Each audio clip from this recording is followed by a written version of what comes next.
Hello, this is a special announcement of the New Yorker. We are going to talk about Tucker Carlson and his interview with Putin. So because we are going to have a special show of the New Yorker with a Russian flair, we're going to take over the PNN broadcast and play some news from Tucker Carlson.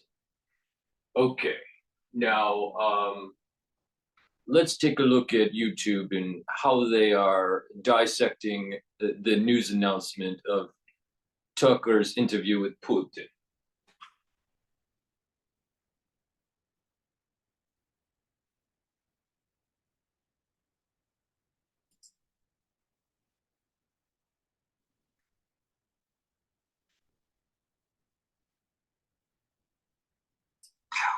Finally, with 100%.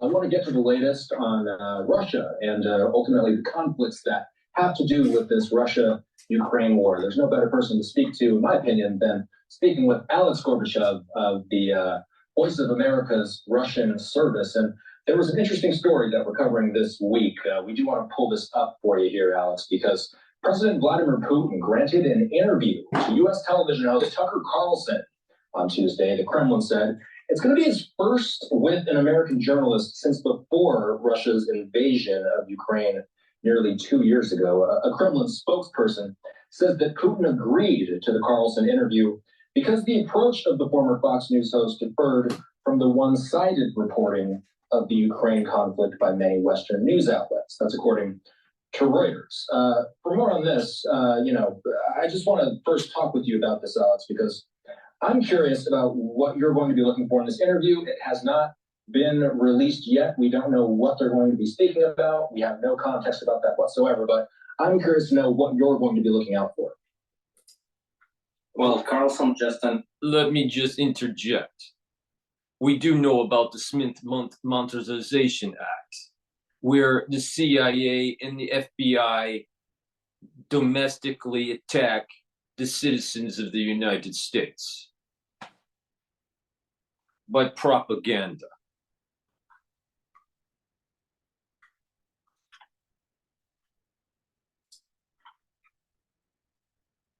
That they're gonna release it tomorrow at 6 p.m. Eastern time, so we still have time to talk about it. I would be curious if Carlson asked Putin tough questions.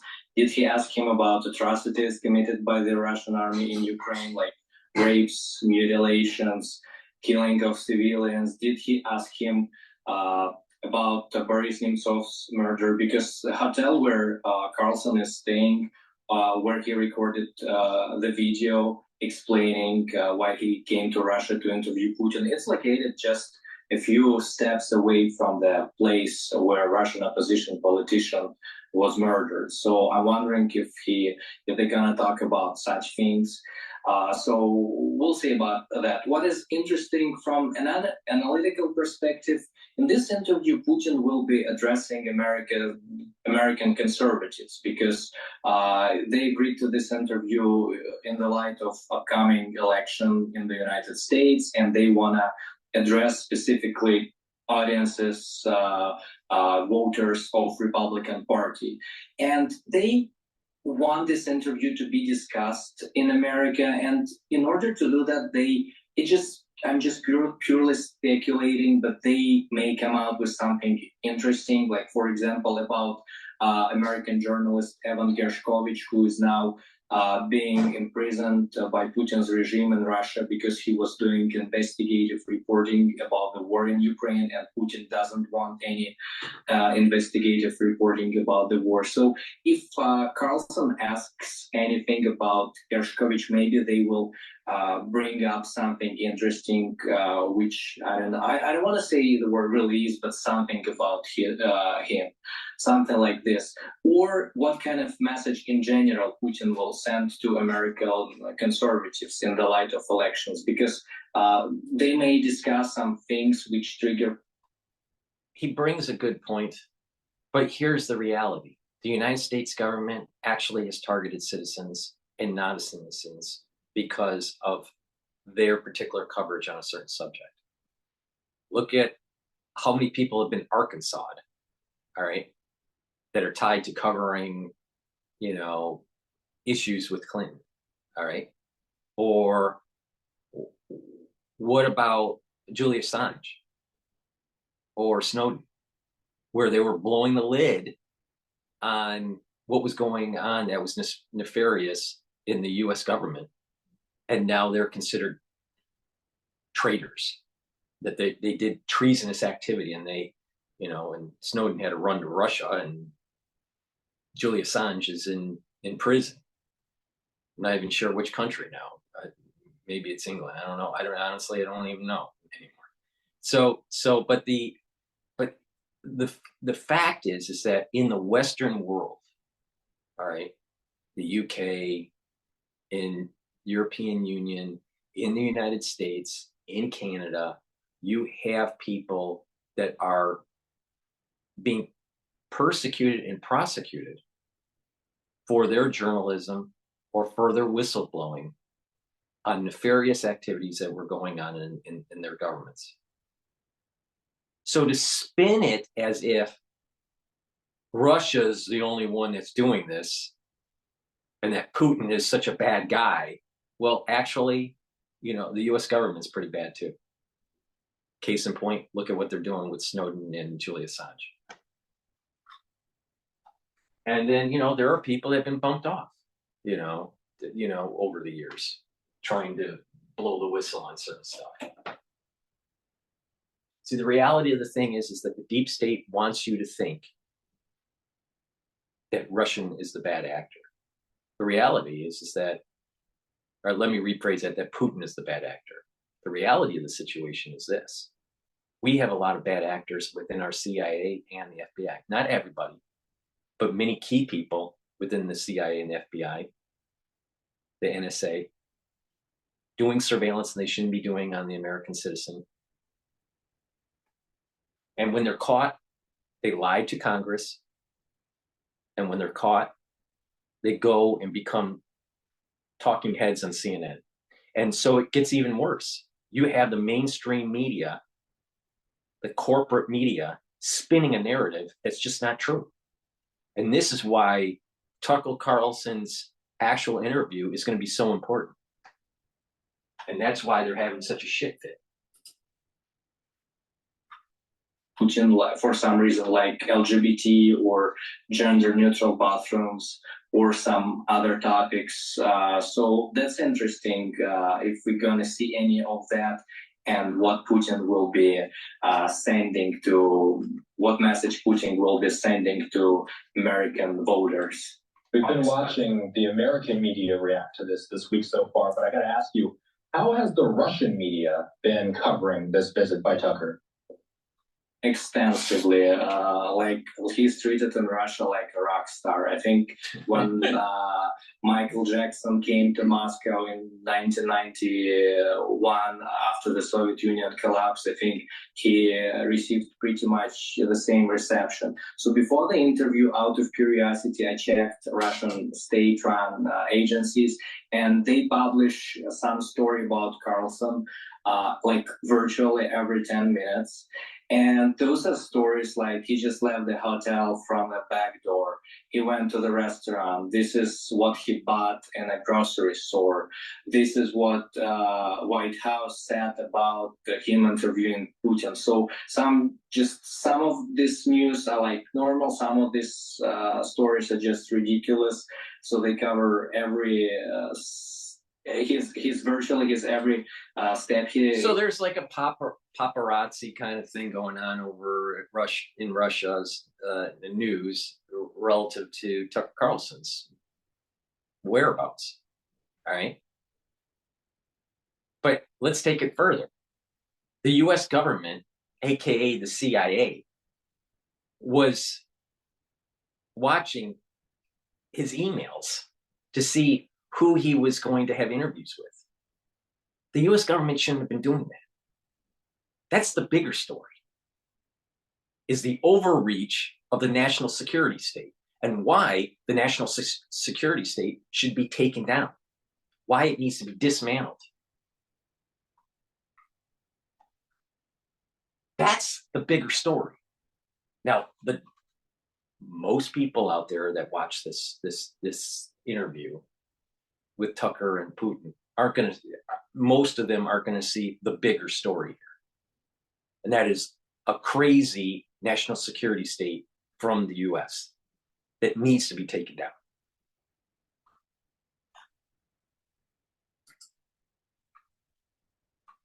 Takes in Moscow, and latest what I saw on Telegram that he was seen in Sheremetyevo airport. When we talk about Putin himself, I'm curious, what would you be curious to ask Putin at this point in the war? Let's put your journalist cap on for a bit here. If you have this opportunity, what would be the questions that you would ask Putin one-on-one? You know, Austin, Russian media, they even generated a list of questions journalists would like Carlson to ask Putin. For example, from Ukrainian journalist Dmitry Gardon, he wants to ask Putin, how does he sleep at night knowing that so many Ukrainians were murdered as a result of Russian invasion to Ukraine? Or Navalny, who is Russian. Why not ask why, all the way going back to George Bush Sr., there has been an expansion of NATO going eastward since the fall of the Berlin Wall. And oh, by the way, most of those years, the U.S. taxpayer was paying for NATO. And the other nations weren't fitting their own bill and their portion. And it happened to be Trump who had to force the issue. So it's okay to expand NATO and have the American taxpayer pay for it, but we're going to blame Russia going into Ukraine as the United States has been poking the bear ever since the fall of the Berlin Wall.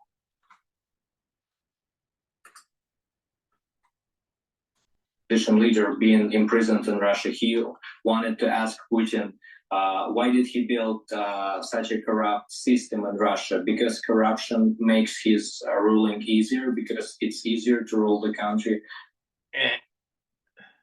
Jeffrey Sachs tried to reboot the currency right after this whole rebuilding of Russia as the Soviet Union collapsed. It was a total failure. Shock therapy blew up their economy. Jeffrey Sachs tried to stabilize their currency through shock therapy and led to the rise of Putin. What it is the United States was trying to corrupt the system in their favor, and what happened was something else emerged that the United States didn't like. So both sides are at fault. Both sides are corrupt. And that shock therapy was a CIA operation. Just completely corrupt. I would ask Putin personally about atrocities committed by the Russian army in Ukraine about presidential so-called election in Russia, about journalists who were murdered in Russia, like Anna Politkovskaya, because unfortunately it's me and my colleagues for journalists, we cannot really report from Russia. All Russian independent journalists are exiled, so the only way to speak with Vladimir Putin is when he grants interviews to Western journalists. How often does Putin do interviews with Western journalists? This is a rare occasion, it seems. Yeah, not too frequently, so occasionally, time to time. I checked the latest interview.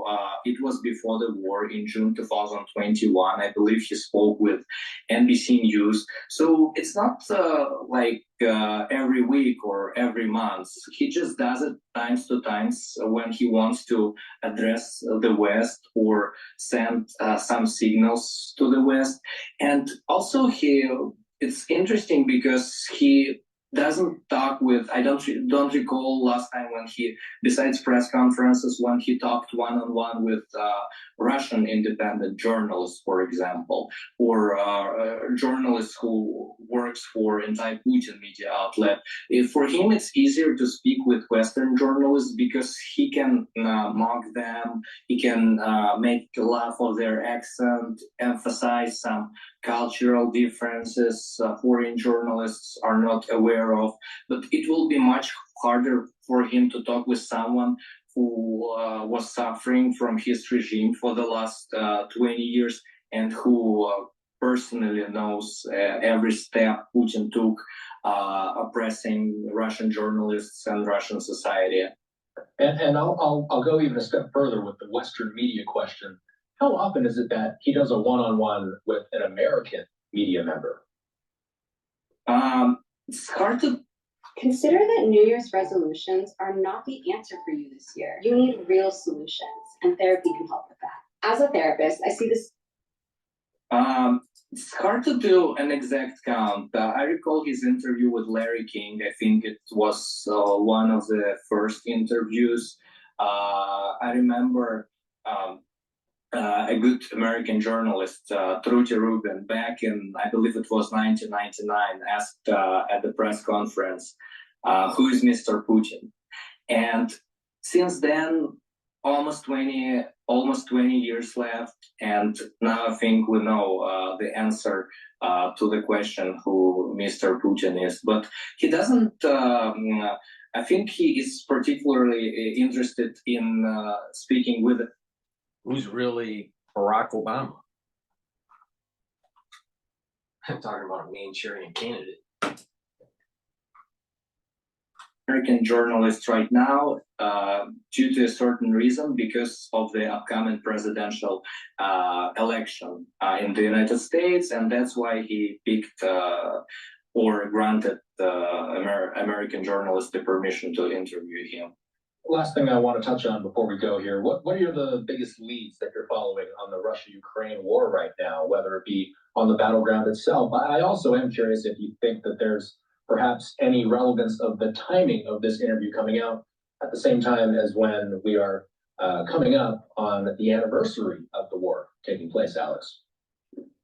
Anniversary of the war, another timing is Putin's election in March. Also presidential election in America, primaries. So timing is this is important timeline in this interview. As we speak now, and I believe even when Carlson interviewed Putin, Russia was bombarding Ukraine. They intensified bombardings. Every day we report, Ukrainian media report, Russian media report on casualties. A lot of civilians are murdered as a result of this war every day. Why they intensified the bombardings now? I think it's related to a few reasons. One of them, they want to be as disruptive as possible because there are division in the US Congress. Right before the interview, senators weren't able to reach the agreement regarding military aid to Ukraine. There are divisions in Ukraine because Zelensky, there are some tensions between Zelensky and Commander-in-Chief Valery Zaluzhny, and clearly we can see resignation of Ukrainian general in a few days, and also. Yeah, so this is important. This is very important. The timing is interesting for sure. We do want to thank you, and hopefully we will talk with you soon. We'll be watching for the release of this interview and also, of course, for any major developments in the Ukraine-Russia war. As always, Alex Gorbachev of the Voice of America's Russian Service, we appreciate your time. Take care. Thank you for having me, Austin. All right, so that was live now from Fox. Now let me just give my 2 cents before we go to CNN and their propaganda. All right, is Putin lily white? Absolutely not. Absolutely not. Is there corruption? Absolutely. He's a billionaire. All right, he's a billionaire. That's obvious because he's tied to the oil in Russia. All right, and there's a lot of oligarchs, and that's how they roll over there, right? But the thing is the United States government has been poking the bear ever since the fall of the Berlin Wall with the expansion of NATO. This is a major problem, and so we have exacerbated the situation on top of failed economic restructuring with shock therapy right after the fall of the Soviet Union. So what it is you have the CIA going on news networks like CNN and MSNBC, trying to demonize Putin, right? And anyone that is questioning the US narrative.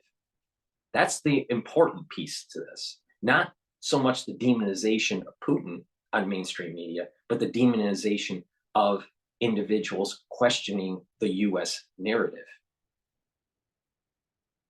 And so we're seeing in real time the Smith Modernization Act, where the CIA is using mainstream media for propaganda purposes for domestic and international consumption.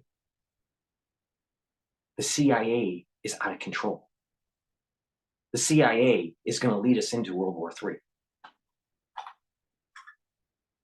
That's the bigger thing here. So now what you're going to start seeing is that Tucker, and this is probably a much more complicated kind of situation here. Tucker Carlson's father was tied to the CIA. So is he a black hat? Is he a white hat? Is he just a journalist, meaning Tucker? We don't really know. We don't really know for sure. All right. This may be what's going on with Tucker, may be a CIA operation, but it may be a white hat instead of a black hat. So, or it could be that it's just, he has a big following and he's a journalist. I don't know. No one knows. And that is a key point here. The American people are being played, and we have to be more discerning. The government has overreached its boundaries. Unfortunately, we have a citizenry that's not willing to stand up and say no and mean it. So let's play the propaganda that's on CNN.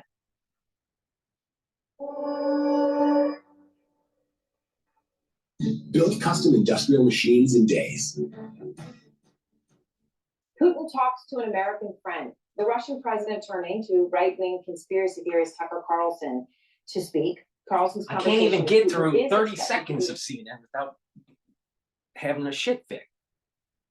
So Aaron Brown, who, cut her teeth on CNBC in finance, covering, financial news, gets a a cushy seat on CNN, and literally you can't see her think in, off the cuff at all, and how she just reads that teleprompter like a spoon-fed idiot.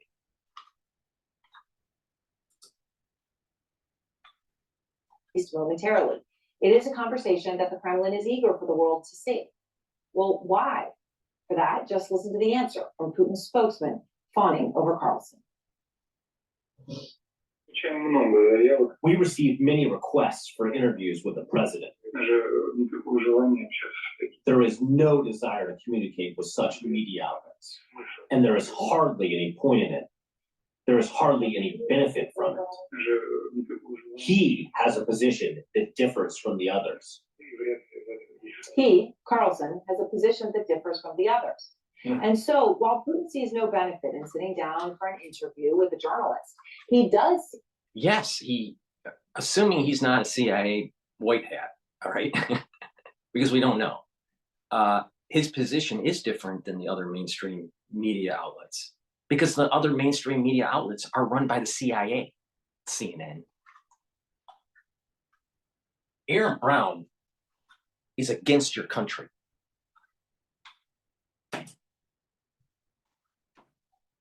From a conversation with Carlson because of this. Let me reiterate what I mean by against your country. I'm talking about the United States. A threat to us. I don't think Putin is comparable to him. We should probably take us out of Russia if we have to choose between Russia and Ukraine. It might be worth asking yourself, since this is getting pretty serious, what is this really about? Why do I hate Putin so much? Has Putin ever called me a racist? Has he threatened to get me fired for disagreeing with him? Does he eat dogs? These are fair questions, and the answer to all of them is no. Vladimir Putin didn't do any of that. Carlson has also given Putin cover when it comes to claims that Russia blew up a crucial dam. Remember that dam in that Russian-controlled area that Putin had taken over in southern Ukraine? Look at this. What about CNN giving you cover for Clinton's destruction of the servers in these 30,000 plus emails? What about CNN's cover for Biden and Hunter Biden with the laptop and the pay-to-play stuff that was going on with the Chinese?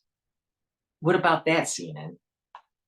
What about the cover you gave for the deep state when concerning exposing nefarious activities that Snowden was trying to tell the public, and what Julian Assange was trying to tell the public?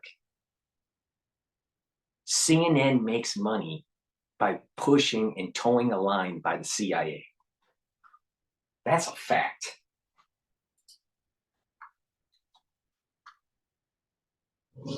It's not like Vladimir Putin is anxious to wage war on himself. Oh, but that's where you're wrong, Mr. and Mrs. Cable News consumer.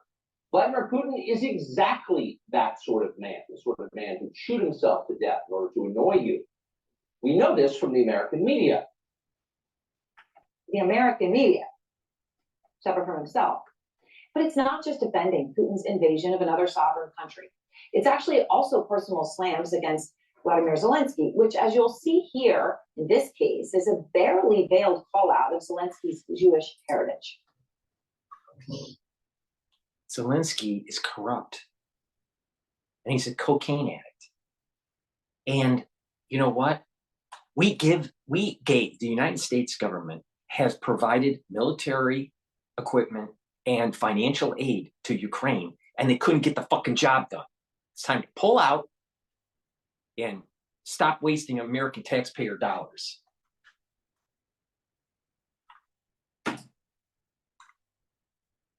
Sweaty and rat-like, a Canadian-turned oligarch, a persecutor of Christians, a friend of BlackRock. Ever since Tucker Carlson landed in Moscow, the state-run media has really said it all. They've treated him like a true celebrity, down to the details about when and how he charged his cell phone. They ran video of Carlson eating at a fast food joint. And the fawning goes both ways. Most Americans have no idea why Putin invaded Ukraine or what his goals are now. We've never heard his voice. That's wrong. Well, actually, that is wrong. That is not true. We do hear from Putin regularly. We hear his voice. What he says is written about. We play him on this show. In fact, here he is. Yeah, and then we do an editorial that is approved by the CIA.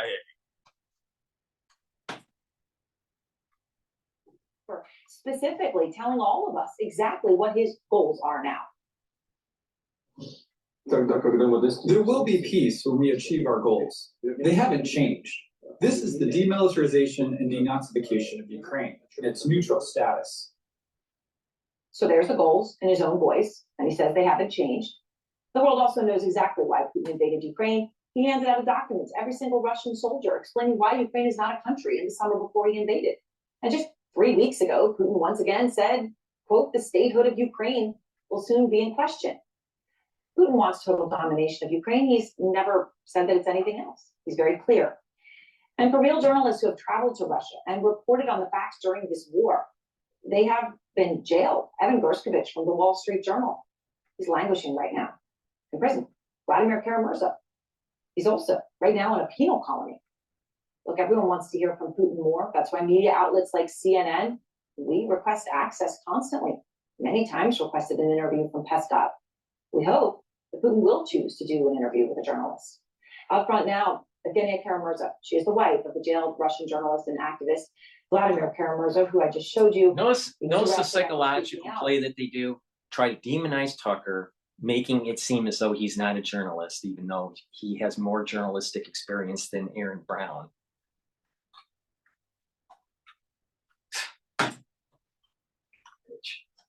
Against Putin's invasion of Ukraine, and was just unexpectedly moved to one of Russia's most brutal penal colonies in Siberia. He is serving a 25-year sentence. And Evgeny, I know you and I have spoken many times during this war. Your husband is in prison right now, 25 years. He just moved to another penal colony. And I know you have had to deal with the reality that you might not see him again because he called the Russian government a quote regime of murderers. Obviously, it is not a country. What about the demonization of Snowden, Aaron, where he had to flee for his life? What about Julian Assange, where both of them are showing that the national security state is out of control? That is far more important. Don't say much about that, do you, Aaron? Speech. What is your reaction when you hear the Kremlin promoting this as a real interview with Putin now? Good evening, Aaron. It's a pleasure to join you again. Any journalist, even if they are an ex-CNN employee, any journalist other than the mainstream media that has been approved by the CIA, it must not be a real interview with Putin. Must be just done by Bozo the Clown.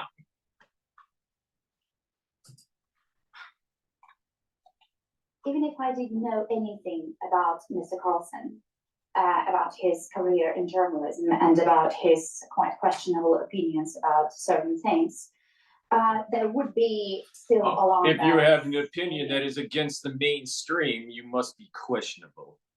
See how this is switched around? The things that we're demonizing Putin, we are seeing from our own CIA and our own media, mainstream media. You question about the elections. You question about policies that are being, bills that are being passed by Congress in terms of eroding your civil liberties. If you question about protecting your civil rights that have been enshrined in the Constitution, you must be a racist. You know what? People need to stand up and start fighting for their country. This bullshit's going to end. Very loudly in my head. And take, for example, the fact that, according to this call, Mr. Carlson is a journalist who is telling the truth. We're talking about the country where people who are actually telling the truth end up behind bars and are being treated as spies, foreign agents, and traitors, like my husband, Vladimir Kara-Murza, who was sentenced to 25 years for so-called treason for consistently denouncing the crimes committed by the Russian army in Ukraine and consistently denouncing. I'm sure that situation is bad, that what she's saying, right? And she's truthful. I don't follow it, so I don't know. But the thing is that both sides are doing nefarious things, honey. And guess what? The United States is just as complicit in these types of activities. We don't have free journalism. Not at all. And you know, the thing is it's more pernicious in the United States, meaning that when, you know, there's the shadow banning and, you know, and demonetization of journalists. And if you question the narrative, even if you're, let's say, a scientist or a doctor, and you question the narrative, then they'll try to take away your license, try to demonize you, try to destroy your practice, try to destroy your credibility. So it's more pernicious than what the United States does.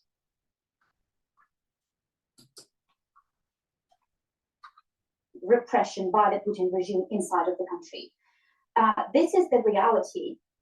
In 2022 alone, over 200,000 independent online media resources were banned, were blocked by the Russian authorities. And the remaining independent media outlets were closed down and banned, and a countless number of journalists were forced to flee the country fearing persecution. And those who stayed behind basically do their work anonymously because they're under constant threat of arrest or forced exile. This is the country that we're talking about, where truth is being consistently persecuted by the authorities. And of course, the fact that Mr. Carlson is there is, well, it's not only atrocious, but... what about what happened to Roger Stone and that whole FBI raid in the middle of the night? And CNN was given some early warning so they could set up cameras. Don't you find that a little odd? Yeah, we have a real freedom. We really have a real free society. What about what happened to Owen Schroeder, and the whole January 6th bullshit? I'm telling you, the mainstream media in America is run by the CIA. Putin needs him. You see, the reach of his own propagandists like Margarita Simonyan or Vladimir Solovyov is limited. Yeah. Yes, those are one of the most notorious propagandists ever, but their reach is limited. Now, Mr. Carlson has over 11 million followers on Twitter. See, now, all right, now we're hitting the pressure point when it comes to the CIA. If you're too big and you don't toe a certain agenda, then we're going to go after you because you have too many followers. If you had the same number of followers and you were telling the public what you want, what we want you to say, then it would be okay. See, what is happening, if you notice with the CIA, is that they are starting to infiltrate pop culture. All right, not just the mainstream news, which is, I guess, an element of pop culture, but you know, let's talk about music and art. They're infiltrating musicians to be able to promote certain agendas to their followers, to their audience. Classic point is what's going on with Tom DeLonge from Blink-182 and this whole UFO bullshit. What's going on with Taylor Swift? What's going on with the football player that she's banging from the Chiefs, whatever his fucking name is, and promoting an agenda? That's where the game is right now. Infiltrate pop culture. Vladimir Putin needs him to put out that image of reality that he himself promotes through propaganda, that image of reality in which his claims on Ukraine are somehow legitimate and in which he's a good guy who really wants peace. Meanwhile, 4 more civilians were killed in shelling today in Kiev, and people in Russia continue being thrown in jails and tortured there for telling the truth about the nature of this regime. Okay, I know a week from today is your 20th wedding anniversary. Now let's do some emotional fallacy, Aaron. There's atrocities that the regime Putin is doing, but there are atrocities that were going on with the Bidens, with Obama, with George Bush Jr., the Clintons, I'm sure even with Trump. But I don't think it's as much because his administration was in helter-skelter for most of the time. Briefly, they allowed one call. On the last call, you had 15 minutes, and you didn't speak to him because you gave those 15 minutes to your 3 children so they could speak to their father. What is the latest you're hearing about how Vladimir is doing? Because I know and it is important that people understand that his health is not good. Vladimir has been moved to a so-called special regime prison colony, which is the harshest grade in the Russian penitentiary system. He's still in a solitary cell, where the bed is affixed to the wall from morning till night, where he doesn't get any human contact except for when he's still allowed to see his lawyer rarely.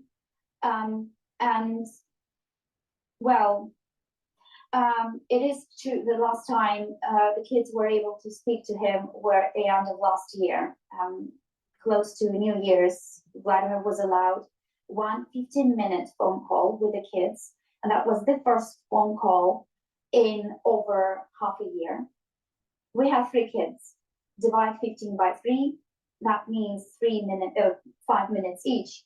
And I was literally standing there with a timer because I couldn't let any of our kids to speak for more than 5 minutes to their father. And of course, yes, I didn't speak to him at all because I didn't want to take that time away from the kids. Now, Vladimir put in a request for a phone call on our 20th wedding anniversary. And a couple of days ago, he received an official denial. That paper said that the reason for the call was not justified enough, that was not on the list of exceptional circumstances which would allow such a call. Unlike, for example, death, they said. So if anyone dies, then maybe Vladimir will be allowed to talk to me. This is the reality of Vladimir Putin's Russia. Evgenia, thank you very much. It's important. We all hear it. I appreciate it. What about mainstream media like CNN pushing an agenda where billions and tens of billions and billions and billions of dollars they want to flow into Ukraine? You know, as an American taxpayer for the last, many, many, many years, I'm telling you, America doesn't have the money anymore. All right, now let's take a look at what the Hill has to say. See, now because the EU is upset. See?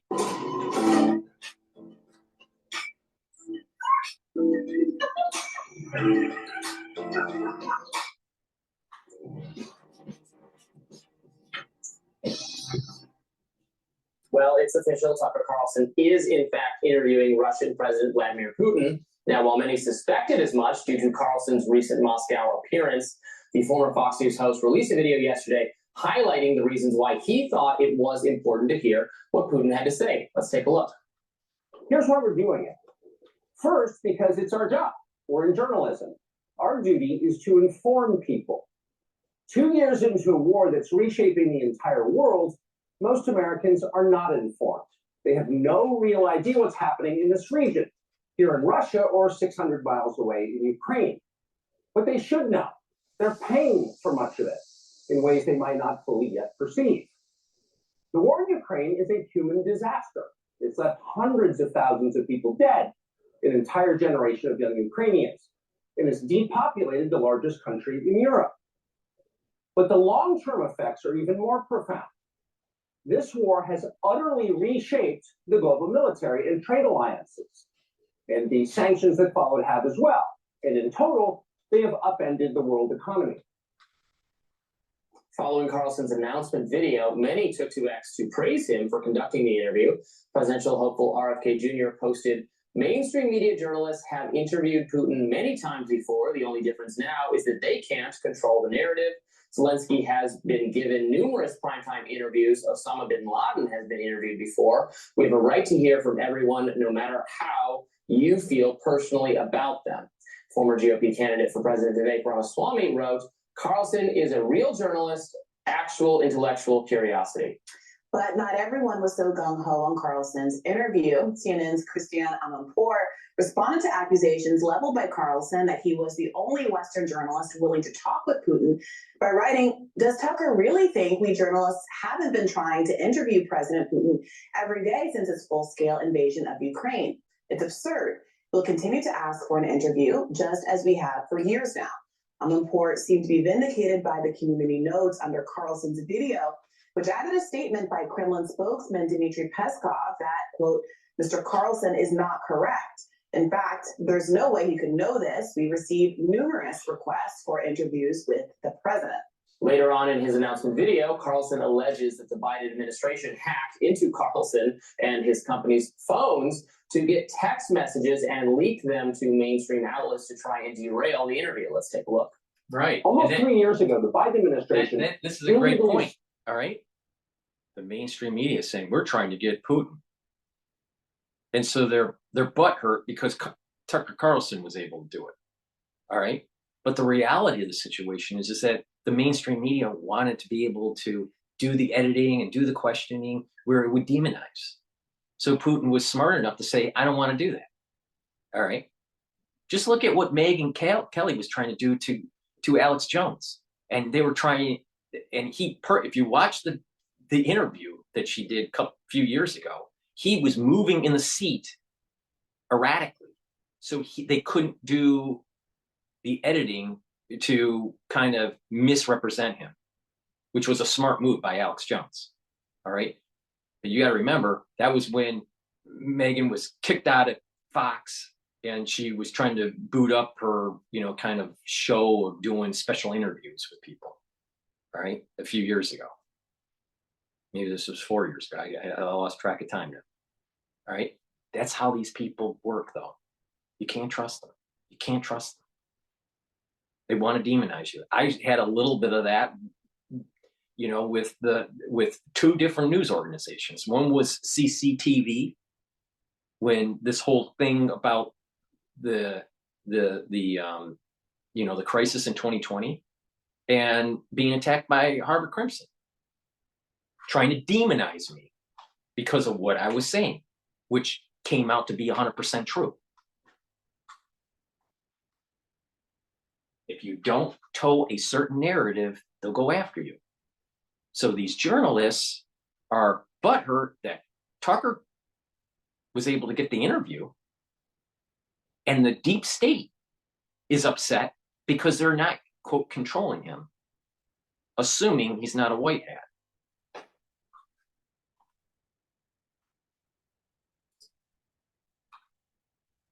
On our text messages and then leak the contents to their servants in the news media. They did this in order to stop a Putin interview that we were planning. Last month, we're pretty certain they did exactly the same thing once again. But this time, we came to Moscow anyway. Yeah, look, I think there are some true points that are being made here. Of course, it's true that Zelensky has gotten a lot of softball interviews that the mainstream press should be critical of. Of course, it's true that people who are, very much publicly reviled, like Osama bin Laden and Putin, have done mainstream news interviews, and that this doesn't have to be any different. It's also true that I think that this is a gigantic geopolitical play in the European theater, and the deep state doesn't want the American public to actually start asking questions about the validity of what the mainstream media has been saying for the last 4, 5, 6, 7, 8, 10 years about Ukraine. This thing's going all the way back to 2014, 10 years ago.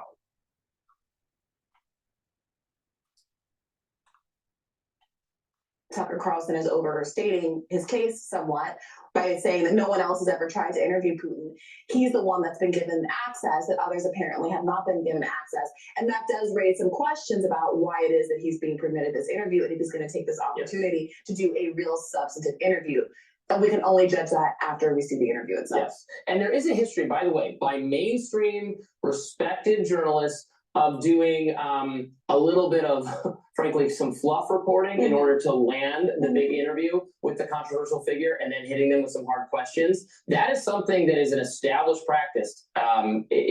So don't judge what's taken place yet. Judge the actual quality of the interview. I hope Tucker asked about the Wall Street Journal reporter who has been detained absolutely illegally and unfairly. I hope he asked about the humanitarian cost for Ukraine and for Russia of this war and what it will take to get Putin to meet with Zelensky or meet with intermediaries in order to bring a halt to this awful, unconscionable war, and many other questions about the regime and what's going on in Russia. Yeah, I agree. It is interesting, these accusations now that his phone is being tapped and that messages are being leaked in order to stop the interview.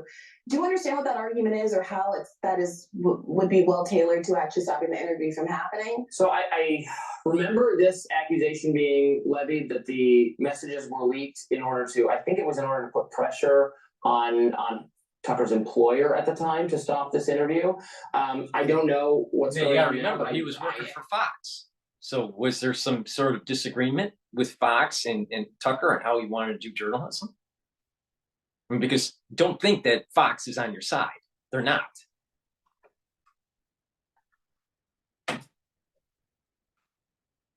Now seeing breaking news from Brian Krasenstein, one of the high-profile account on X, saying that the European Union is said to be seeking sanctions and a travel ban against Tucker for doing the interview. So to stop him from traveling throughout the European Union, which frankly does sound like the exact sort of action the European Union would take. This very at times illiberal alliance. Obviously, their tech policies have become very much in favor of due process and civil liberties violations on COVID subjects, on some of the Israel-Palestine subjects. So that would not surprise me at all if they're taking the position that a journalist can't interview Vladimir Putin. Obviously, within Ukraine, we've covered how Zelensky himself has taken steps to eliminate the free press in the country. Actually died in custody. There was just, I might talk about it. I might do it right. So the Russian's going to come out. The mainstream media, all they care about is to demonize Putin and put Zelensky on a pedestal. So more money flows from Congress to the war effort. I am so sick and tired of constant war. My whole life has been nothing but war in the news. The tail end of the Vietnam era, the terrorist activities that were going on in the 80s and the early 90s, the Cold War, then Desert Storm and Desert Shield, right? 9/11. I mean, it's just never ending. We're always on a war footing. Brought to you by Lockheed and Martin and the CIA. Don't you find it so odd, that Balamos woman, whatever her name was, that was selling the machine for, to diagnose cancer, and she fraudulently sold a product to investors, and she was convicted of this, whatever her name is.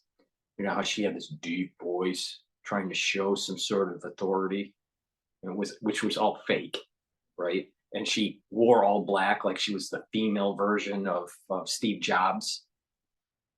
So they were putting her up on stage to promote a product that doesn't work.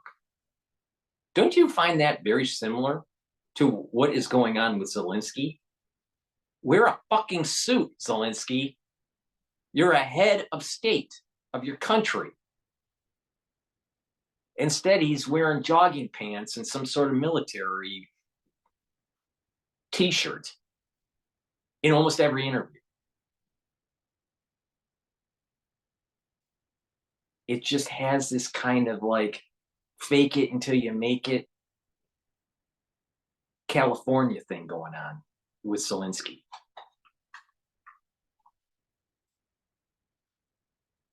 CIA operation.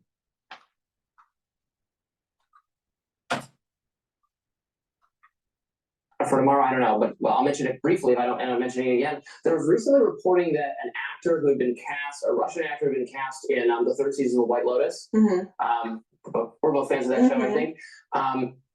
The Ukrainian government put pressure on HBO to fire him, and they did so ostensibly for like pro-Russian statements he'd made. You can't find a single pro-Russian statement of this person. It's just banal. The violence is bad, and I hope if you don't push the narrative, don't push the narrative where you're anti-Russian, then you must be a bad American citizen. You don't eat apple pie. You don't fly the American flag in front of your house. You don't say the Pledge of Allegiance. You don't watch American football. If you say something positive about Russia. That's the mentality that's going on. You think, I'm speaking in hyperbole, but you get the point. I'm not far off the mark with even speaking in hyperbole. This whole anti-American versus, anti-Russian rhetoric is so passé now. This whole Cold War bullshit.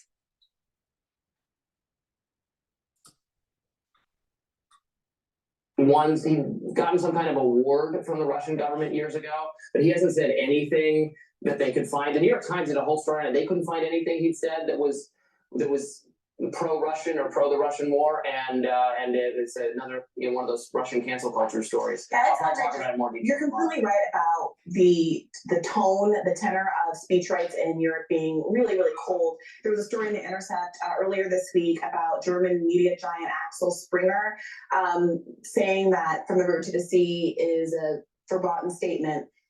Obviously in the context of Palestinians, and then running ads in their own paper from Israel that uses that exact phrase, "from the river to the sea." And so there's there was, I think, especially in Germany, because of the history of the Holocaust, a real shutdown on pro-Palestinian speech in particular. But you're seeing that is enabled by this broader culture where there just isn't the same kind of protection for First Amendment protected activities. And I think you're right to point out how that seems to be affecting journalists who are advocating both for Palestinian interests and who want to do even a basic interview with the president of Russia. I did want to ask also what you described earlier as, well, sometimes you do a fluff interview to get a more substantive interview. I mean, another word for that is access journalism, and that gets the obvious critique. I remember we covered a interview between Kamala Harris and Katie Couric recently, where after a tough line of questions from Katie Couric, Katie says, "Well, now we're going to go talk about some more positive things to campaign," and Kamala Harris goes, "Good." and it did kind of give the impression that she said, "Look, you gotta have to put up with me for these few minutes of tough questions, and then we can move on to easier things." That's not exactly the same thing as access journalism, but should we be concerned if that's the case? If the only reason that Tucker Carlson might have been able to get Putin in front of the camera where Christiana Amanpour cannot is because there is some kind of a guarantee that he's not going to go there. Yeah, I mean, if he can't go there at all, then it's obviously not worth doing. If there are so many, no one has seen it, to my knowledge, until later tonight. So we'll know. All right, and I'll do a show on it. And my take from previous shows that he has done on Fox, All right, because I haven't seen him really that much with his new TCN channel. All right. But the shows that he did on Fox, they were superficial when it came to the crisis in 2020 and all the things that I have been saying about it, especially when he interviewed certain people that were trying to blow the whistle on GOF. He just looked like a deer in the headlights. He had that dumb, constipated deer in the headlight look. So we'll see, you know. But the thing here is, the bigger issue is that the more that thinking individuals have access to both sides of the story to be able to synthesize their own conclusion, the deep state is going to be worried. And they're going to try to control the narrative. They control the narrative many different ways. Threaten the companies that they work for. Threaten the actual journalist. Start shadow banning on, you know, these social platforms like X or Facebook or TikTok. You get too big and they'll squash you.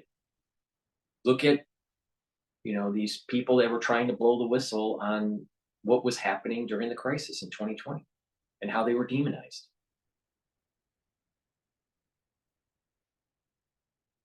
It's a real problem. But the American people didn't actually stand up and actually fight for their constitutional freedoms. They're still sitting on the couch, eating their Doritos and watching their football. And that's why we're having the problem we have. You have to be an engaged citizen, not just engaged, but informed. So you get informed and you get active. Knowledge, just for the sake of knowledge, means nothing. Just reacting to things is problematic. You have to have knowledge and react to the knowledge.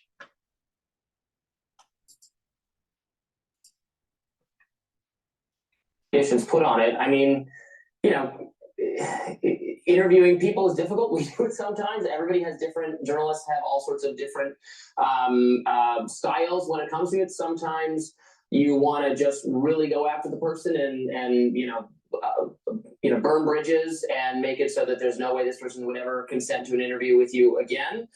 Sometimes you hope that they'll come on again on your show. They'll talk to you again in the future. So you want to, you know, balance it out in some way so that you can be in a position to interview that person again. And it's all about trade-offs, and it is a difficult thing to navigate, and some journalists do it better than others. You know, we try our best. I know when we had Fauci on, Batya and I interviewed him a couple years ago. A lot of people thought it was not harsh enough given how much we had condemned him and criticized him. But I wanted the opportunity to maybe interview him again. I think we actually asked him tougher questions than he almost ever got asked in any sort of mainstream or cable news, corporate news context. And I'm very proud that we did that, even if it wasn't, you know, he logged off in fury and anger, cut the interview short. That was, I decided, not going to be ultimately productive. But people can disagree. Yeah. Well, let us know what you think. And stick around, please, because we have more Rising for You coming up shortly. All right, so let's play Pete, what is called. Do you like minting money? Well, Pete, lithium business is for you. The lithium margins right now are practically software margins. We're seeing cases where the spot lithium price. Tucker Carlson being spotted in Moscow sparks frenzied speculation. This is news. Okay? Dramatic. So former Fox News host Tucker Carlson, recent presence in Moscow where he was seen attending the Bolshoi Theater on February 1st has ignited speculation about the purpose of his visit, particularly whether he aims to interview Russian Vladimir Putin. During his trip, Republican Representative Marjorie Taylor Greene expressed excitement about the prospect of Tucker Carlson interview with Putin, emphasizing the importance of individuals like Carlson in upholding a free press. Democrats and their propagandists in the media are spasming at the prospect of Tucker Carlson interviewing Putin against. This is a Newsweek story. We have a free press in this country, and it's people like Tucker Carlson who we depend on to speak the truth. In response to these speculations, Kremlin Press Secretary Dmitry Peskov referred to Carlson's prior interview attempt with Putin and stated, we'll have to wait and see whether such an interview materializes. Okay, so before I give my thoughts on this, Vinny, what are your thoughts about this? I think what he's doing is amazing. I think in the same sense of Trump, when Trump was like, for years, when he was like, what is wrong with trying to communicate with these people? How are you going to ignore an enemy? Why not sit down, talk to them, find out what's on their mind? I think Tucker going there is go even one step further. Learn about history, dude. We're going to need a two-front war, just like we had a two-front war against the Nazis during World War II. We're going to need a two-front war in World War III. So partnering with Russia was actually a smart idea to get rid of the problem that we have with China.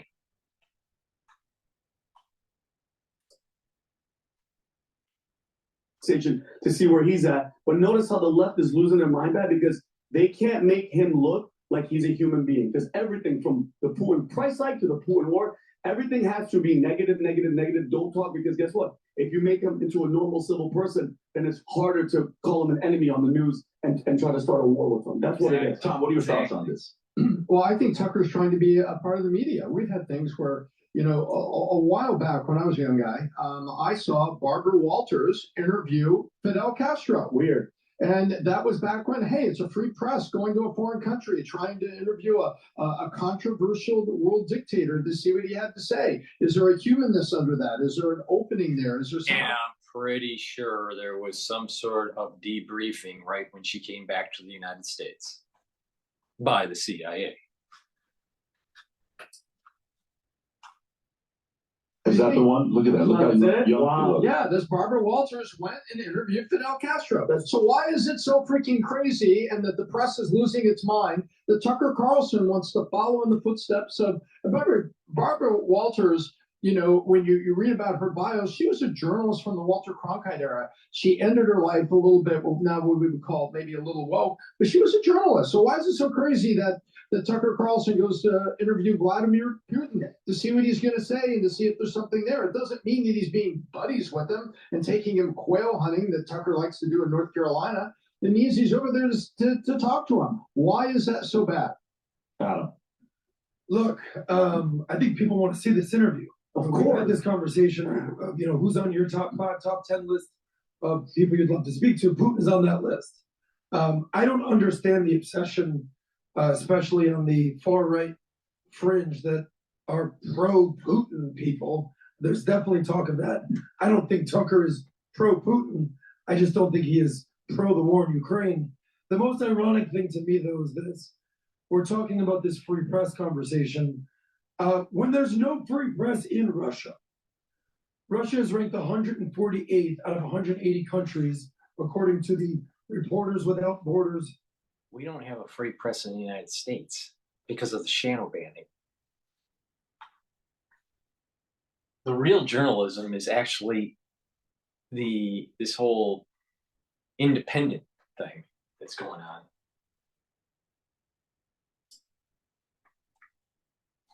Press Freedom Index. The beautiful thing about America is we have a First Amendment. Freedom of the press, freedom of expression, freedom of religion, freedom to gather, everything we understand about that. So it's just interesting that the bedrock of freedom of press, America, Tucker Carlson, arguably the biggest reporter in the world right now, is going to speak to the dictator known as Vladimir Putin, potentially. Yeah, and by the way, CNN showed they're like, yeah, and he is in the Kremlin where he's getting a free battery charge without having to worry about the Wi-Fi with being spied on. And, you know, obviously the news is saying this, and CNN is making fun of the fact that you trust the Wi-Fi in Russia. I don't know if I trust the Wi-Fi in Russia. I don't know if I'm... But the thing is, the U.S. government shouldn't have been spying on Tucker, period.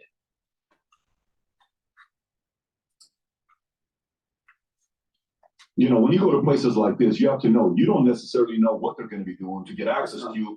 You have to assume 100%, especially if your name is Tucker Carlson. They're probably, you have to use a fresh laptop. You have to go with a fresh computer. That's nothing else is in there. If that makes any sense. Yeah. You have to be prepared. You have to think like a person that would be involved in some kind of secret intelligence to see how they would be thinking. You have to, and I'm sure him being who he is and his camps filled with some sharp guys that, we've spoken to a couple of them. I'm sure they're thinking that way. But at the same time, competition is always intimidated by a guy that's willing to get on a plane and fly to Russia to go interview somebody that everybody else is so afraid of interviewing, or you don't want to talk to because it's opposing ideas. Look, for me, I have my business plan here. This is very sacred. This is only mine, and nobody gets to read this. This is only for me, and it fires me up. When I write my business plan like this and I laminate it, it starts off with a letter to myself, and I got a list of guys that I'd like to do certain things with. You know what I've noticed, all right? You know, and I'm highly educated, all right? Way too educated. Over time, I think that people are overbooking their calendar, over setting goals, and not having enough tolerance to just think and let things emerge.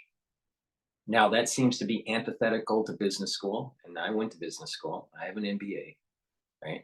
But the thing is that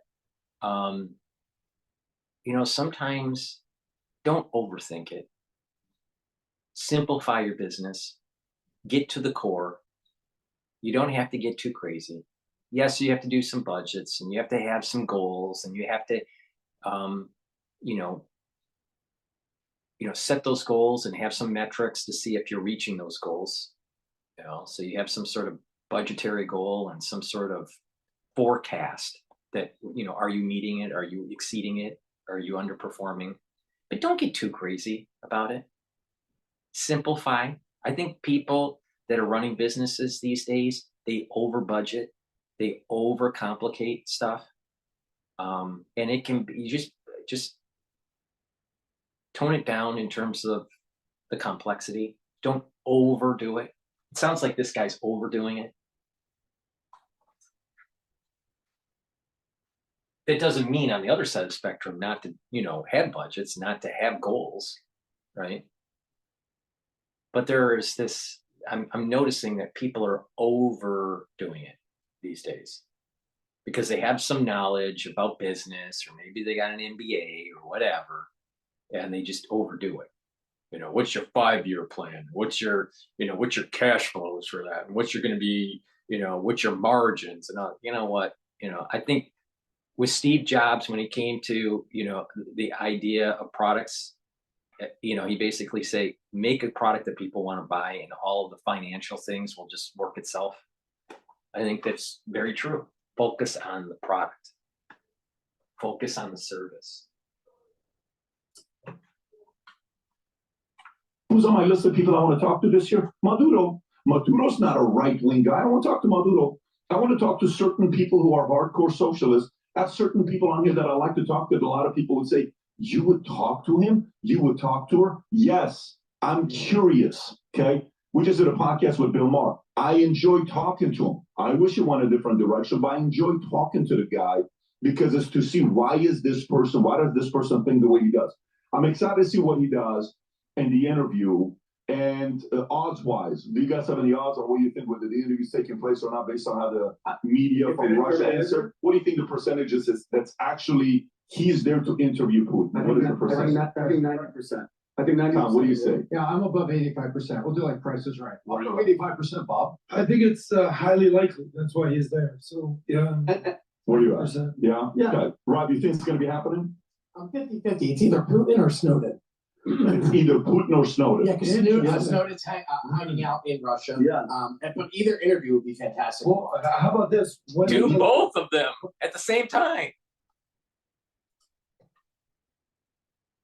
Maybe both. Did an interview with Megyn Kelly. A while ago. Yeah. Megyn Kelly, what year was that? 6 years ago, 5 years ago. So it's not. Yeah. And when she first went to NBC is when it got done. So whatever that time. And he tried that. So Tucker tried to have an interview with him before, but that's right. That's right. So she left Fox, and then she was doing these shows, and she was interviewing Putin and Alex Jones. That's right. 5 years ago. America was spying on him, right? According to Tucker, the NSA hacked his signal messages after he was planning a trip to Russia to interview Putin. So the NSA started spying on Tucker when they found out he was going to go. I believe it. That's what was 100%. This was when he worked for Fox News. He mentioned this when he did the interview with the Nelk boys after. And the NSA shouldn't be doing that. Period. And why Why are they building a gigantic server in the middle of the desert for the NSA, for all this data collection, while the American taxpayers are paying for it? Why? The government's out of control. They don't need to know everything. Well, we gotta prevent terrorism. You can't prevent terrorism. Live free or die. It's really simple.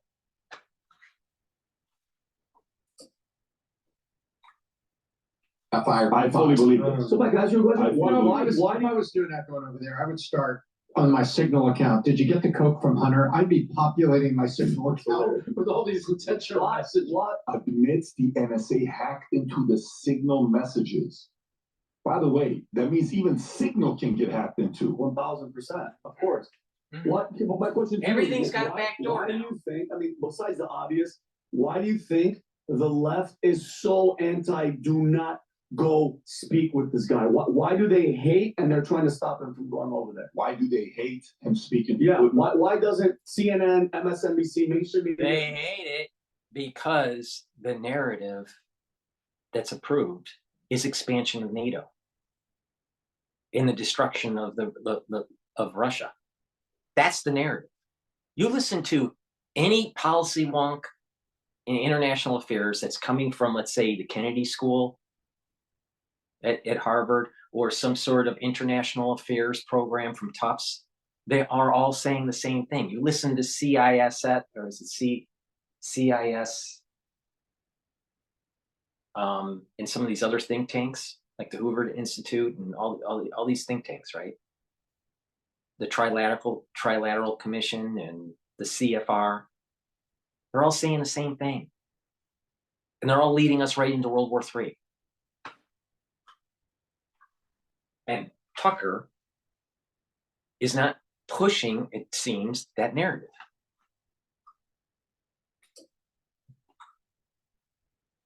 Biden, everybody does not want him to talk. They want to control the narrative. Well, no. Think about it from this standpoint. Obama went and hung out with who was he with in Cuba? Was it Chavez that he went to a baseball game with? I know you went to with Fidel Castro's brother, his brother. So he went to Raúl. He went to Trudeau's uncle. Go ahead. Yes. So he went to a baseball game with them, and the right said, you know, what kind of a situation is this? Why would you go have a conversation with them? And what is this all about? And da-da-da-da-da. Yeah. The difference is one is having a conversation. The other one is going to a game and being entertained by a game. Now, if you ask me, I don't have any problem with him doing this. But if he also does it with the other side, I don't have any problem doing that. Yeah. Like for me, I like the fact that Trump met with Putin. I like the fact. I am so tired of dumb people doing podcasts, right? They may have a big channel, but that doesn't mean they're smart, all right? Isn't it a common theme to go pheasant shooting or target shooting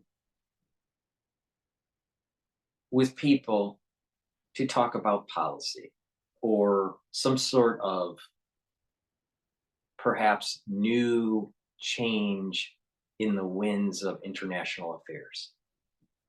You go and do an activity. You don't go sit in a conference room. You go and do an activity. Now, the more well-heeled individuals will be doing pheasant shooting or fox hunting or some sort of hunting thing, all right? The less well-heeled individual is going to be going, you know, that's a player, you know, let's say a power broker is going to go to a football game or to some sort of sports where you're going to sit down, you may have, you know, a suite, and you know, talk your business. But those are the less well-heeled, and they're not the puppet masters. They're in between. They're intermediaries. The ones that are well-heeled, they have a shotgun and they shoot birds.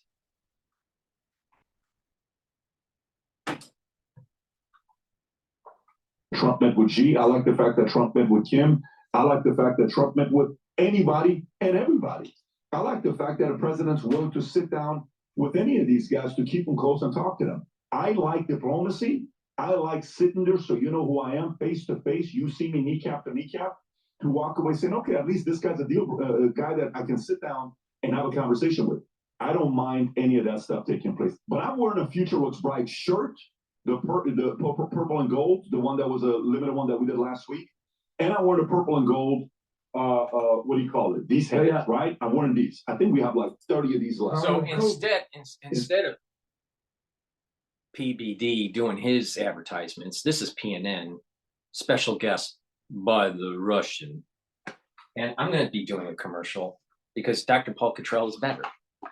Please go to my store, the-studio-reykjavik.com, and get the structural nanosilver gel and stop buying fucking baseball hats and t-shirts. Because a baseball hat and t-shirt isn't going to save your life. A baseball hat and t-shirt isn't going to improve your health. So go to the store, get the structural nanosilver gel, put it on your hands. It will neutralize pathogens for 5 hours. You can put it around your mouth, around your nose, lightly coat your nostrils, around your eyes, around your ears. It'll neutralize pathogens. You can put it on your skin for skincare.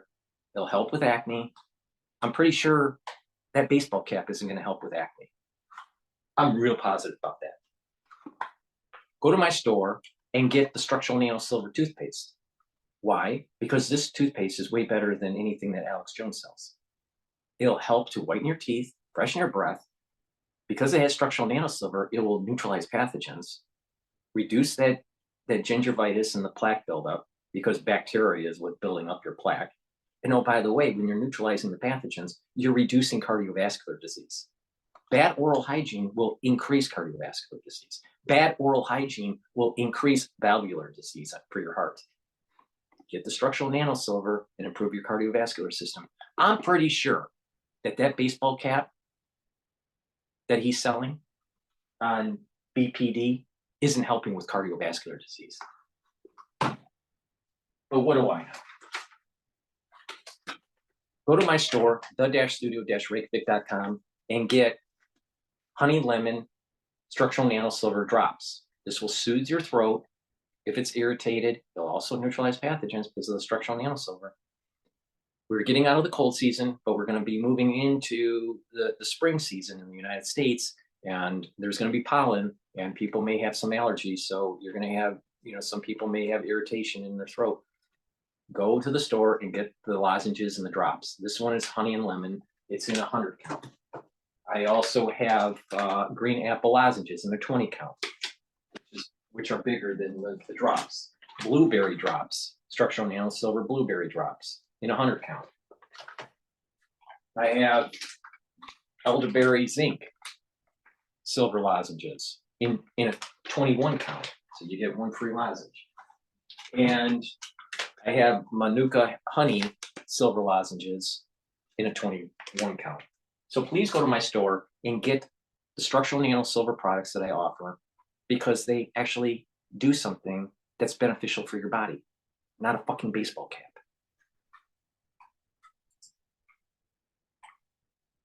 Kobe, yes. And I'm wearing these, and everyone's, future looks bright, future looks bright, future looks bright. Conversations, right, that are being started. Why is that? Because people don't believe the future looks bright today. It scares the crap out of them when they see somebody say future looks bright. So this is what we're doing today. For anybody that purchases, any purchase you make today on this store with a minimum of a hat, you have to buy a hat. Obviously, if you do an order over $70, shipping is on us. But anything you order with the hat that says future looks bright, we have a lot of different colors, the blacks, the military, the white, the red. Don't wear something that's the future's bright. Take control of your life by getting informed, by improving your health. That's how you have a better outlook on life. If you're chronically sick, how are you going to have a better outlook on life? A baseball cap isn't going to change that. But eating properly, having proper exercise, proper balancing, training your brain, learn something new, read and write, talk to people in the real world, proper supplementation, proper sleep. These are things that are going to improve your life. Not a baseball cap that says have a nice day with a smiley face. Stupid. You pick and choose. You can even do these, but any orders you make today, we're going to do a raffle, okay? And on the Thursday podcast, we're going to announce 2 winners that are going to get a ticket to go to the ball conference. It's a $750 ticket to go to the ball conference on the house, because we want you to spend 3 days with us in Palm Beach at the Vault Convention Center. We'll be at the Palm Beach Convention Center to make 2025 the beginning of the greatest years of your life. And when you're surrounded by an audience, they're just like you. If you so I'm going to go to Sky News here. I want to leave Megan my Kelly loved has to ones say. a legacy to be proud of. Phoenix Capital Group's high yield bonds allow you to choose the investment strategy. So for the people that don't know, I have met Megan Kelly. All right. Her husband is a writer. He just wrote a book. If you don't believe me, just Google it. He wrote a book about diesel. He's the inventor of the diesel engine and the mystery of the diesel murder.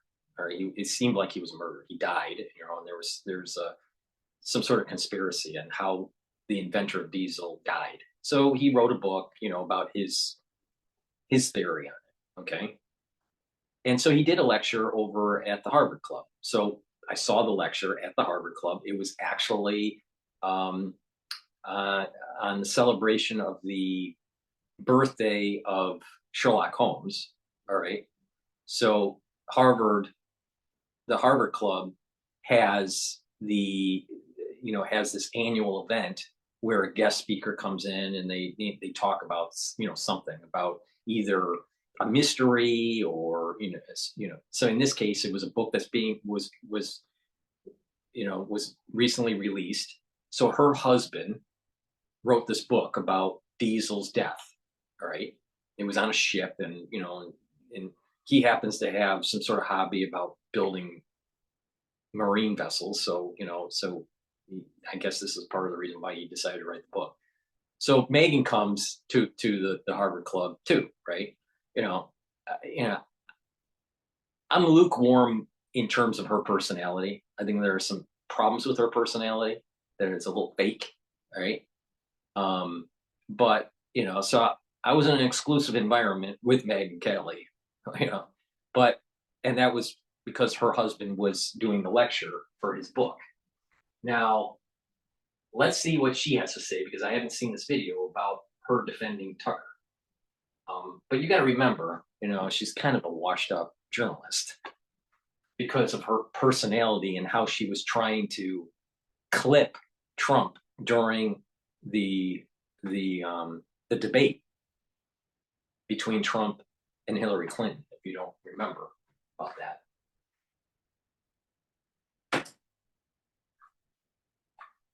I've noticed that, other people in the media are going nuts because Tucker Carlson is interviewing Putin. And I was thinking, who's somebody else who's interviewed Putin? Oh, that's right, my mate Megan. But what I also find quite bizarre here. That's another thing about her. It's always about her. That was the thing that I noticed at the Harvard Club. We all had to wait until she walked into the room.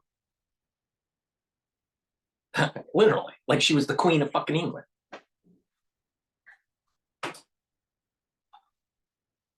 A little bit of like the old school rules about, remember, the Time Person of the Year? It wasn't about whether they were a good guy or a bad guy. It was whether they were impactful, right? So therefore, whether they're good guys or bad guys, you still want to sit down and talk to them. What happens in the interview? Okay, we'll all wait and watch and make our own decision. But the freak out at somebody even going to Moscow to interview him, I find quite odd, Megan. It's all about her. So sick of this nonsense. I mean, back in my day, back in your day, we were allowed to interview the bad guys. It wasn't a shock to see a journalist across from a bad guy. I watched Mike Wallace in what was called Murderer's Row on 60 Minutes because they were all so tough. Interview the Ayatollah of Iran. I watched him interview the head of the KKK wearing a white hood. The guy was in the hood in the interview. My understanding is Megan is around my age. All right, so she's in her 50s. All right, she looks pretty good for being a 50-year-old. All right, so so she's around my age. But even when she dressed at the Harvard Club, it was with kind of with this leather skirt, and it was a little provocative. You know, it didn't have class. If you look at what she wears on her show, on her podcast, or even during this interview, it doesn't have a classy look. It has a provocative look. And why do you have to be provocative? Because perhaps what's coming out of your fucking mouth is a bunch of bullshit.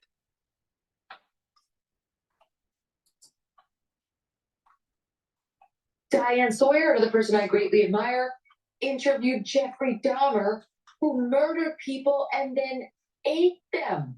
That was not a bridge too far for Americans to see as an interview. Charles Manson, one of the most notorious murderers in American history. She sat down across from him. I don't know when the new rule got handed down that we only get to interview the good guys. It's very wacky. I went through this myself. I interviewed Alex Jones. Yes, now Tucker's going to go through it with Putin. Look, I didn't see the interview. I support his right and duty as a journalist to do it.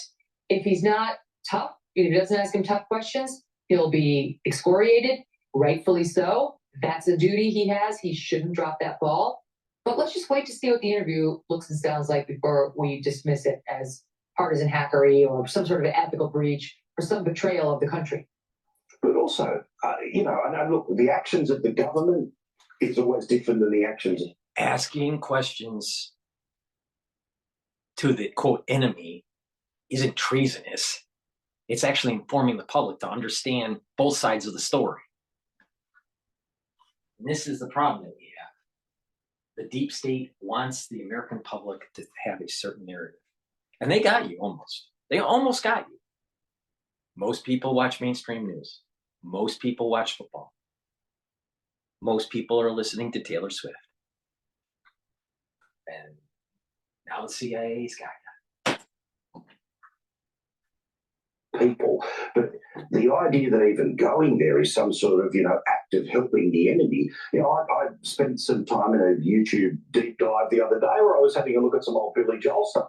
And remember when the culture sort of in the late 80s, early 90s was, you know, American invited to Moscow and shaking the hands of normal people and they're just like us. That seems to be where we were. Instead, now it's, you know, the entire country and its citizenry are all kooky and crazy and evil. Well, you're talking about the 1980s, depending on, you know, this is the very beginnings of cable news. All right. So most people didn't have cable. You know, cable didn't come to our neighborhood until like I want to say 84.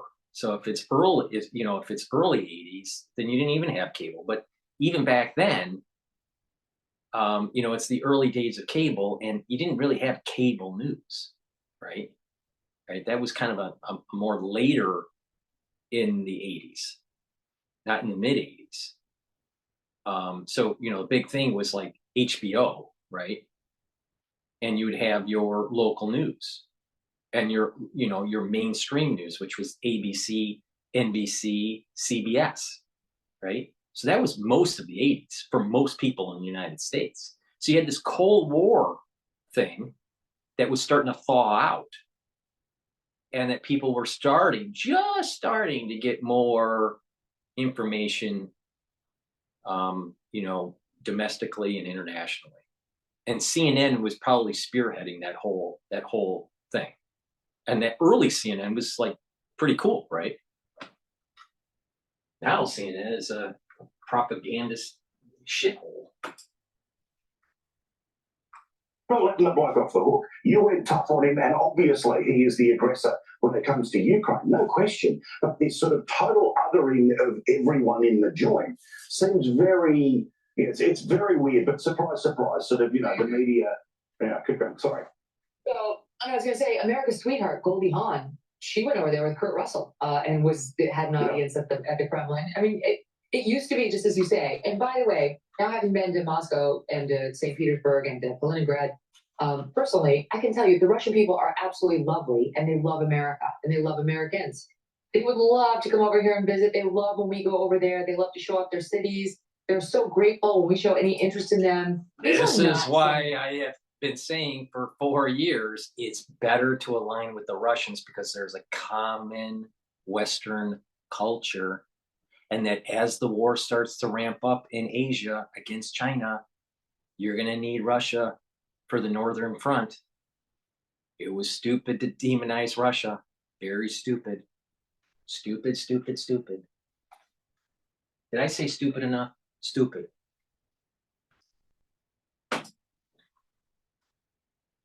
Avid America haters. It's not North Korea. You know, it's Russia. It actually feels very European in places. It like is. St. Petersburg, which is really like, it looks like Venice. If you've never been, it's like Venice. It's got a bunch of canals. It's got beautiful waters. It's just absolutely lovely. St. Petersburg and the castle, all the stuff. So Venice smells. Don't go to Venice.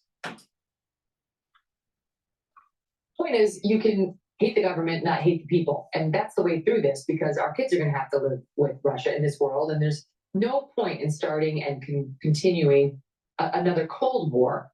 That's not to say that they shouldn't be held to account, the government, for what they've done. And yes, they support Vladimir Putin. They love a strong man. That's how Russians are. And Mother Russia's really been, you know, she's taken it on the chin these past several decades. And they see a man who's standing up for Russia. And it's not uniform, but as a whole, they like it. Now, on the Tucker front, the part of the reason they're skeptical of Tucker is he has not been hard on Russia in his coverage of this conflict. He's been, if anything, defensive of them. And so I think people are expecting him to do a very flattering. I think that it wasn't so much that Tucker is defensive of Putin. It's more that he is anti-war in Ukraine. That's the issue. Now, who benefits from a war in Ukraine? Well, NATO gets to expand. Seems like there's a lot of corruption between the Democratic Party and the Ukrainian government. There is this, you know, flowing of money. It seems like there's some pay-to-play type stuff that's going on. There's a lot of corruption with Zelensky's regime. And then there's the money that gets to flow to the industrial complex, military-industrial complex in the United States for weapons. So there are players that are benefiting from a war in Ukraine, not peace in Ukraine. Because war is business. And business is good under the Biden administration.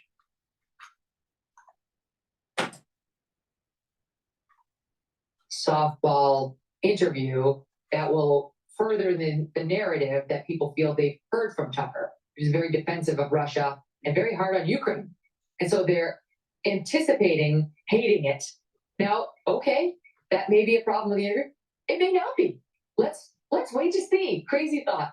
Let's wait to see how he does. And maybe if he asks him some tough questions, it'll be a real opportunity for us to learn something about. I'm going to be honest. The whole thing will be propaganda on Putin's part. But so I'm not going to say what he's actually thinking, but what he wants us to think, which is also interesting. I'm still waiting for Megyn Kelly to release something that Epstein was going to say, you know, from the dead. To my knowledge, that hasn't been released. She is an airhead, blonde airhead. Go to my store, the-studio-reykjavik.com, because when you listen to people like Megyn Kelly, you might get problems with your heart. So to control your lipid profile and reduce cardiovascular disease, go to my store and get the omega-3. It'll bring down your LDL. The whole idea to lower your chances of cardiovascular disease and improve your heart and your heart health is to bring up your HDL, bring down your LDL, bring down your triglycerides, bring down your cholesterol, assuming that you're not at normal ranges. Most Americans aren't, because they're sitting on the couch, eating Doritos, eating their pizza, and watching the football game, and watching Megyn Kelly. So please go to my store, the-studio-reykjavik.com, and get the omega-3. I also have a very high-quality multivitamin, easy to digest. You need multivitamins every day to have the concentrations to be as cofactors to help for enzymatic activity. Minerals and vitamins bind to the actual enzyme and helps the conformational shape of that enzyme to work more efficiently. So please go to my store, the-studio-reykjavik.com, and get the multivitamin that I offer as part of your anti-aging protocol. I wouldn't be surprised that Megan Kelly looks so good because she buys my products, but I don't know that for a fact. That's speculation. All right. Please go to my store and get the structural nano silver soaps. I have it in charcoal tea tree, in peppermint, and in oatmeal spice and lavender. So please go to my store and get the soaps, very high quality soaps, way better than, you know, the Dove and all this stuff, right? And you will see an improvement. Now, what I would like to hear is the Hill making the comparison between Tucker and Aaron, not Aaron Brown, it was Aaron Burnett. When I was playing Aaron earlier this video, I called her Aaron Brown, it's Aaron Burnett. Mistake. When my son Brian died in a drunk driving accident, I put out a video about it, trying to stop young people from drinking and driving. And because of TikTok, I can reach millions of people around the world. If you save one person, that's one more person that can change the world too, right?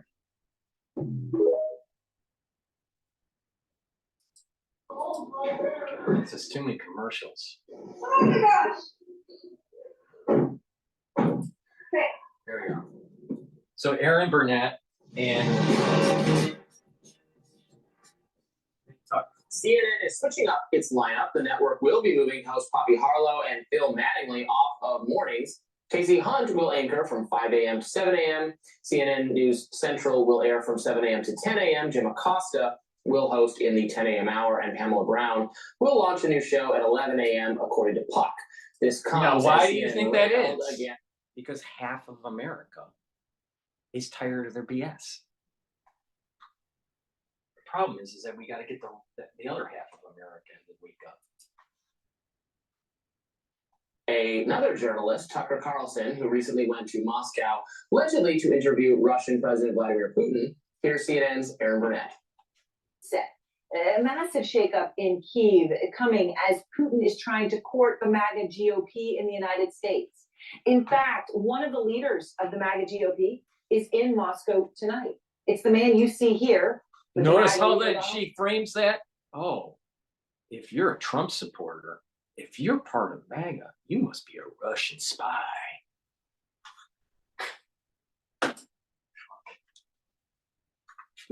Tucker Carlson, possibly there in Moscow to interview Putin.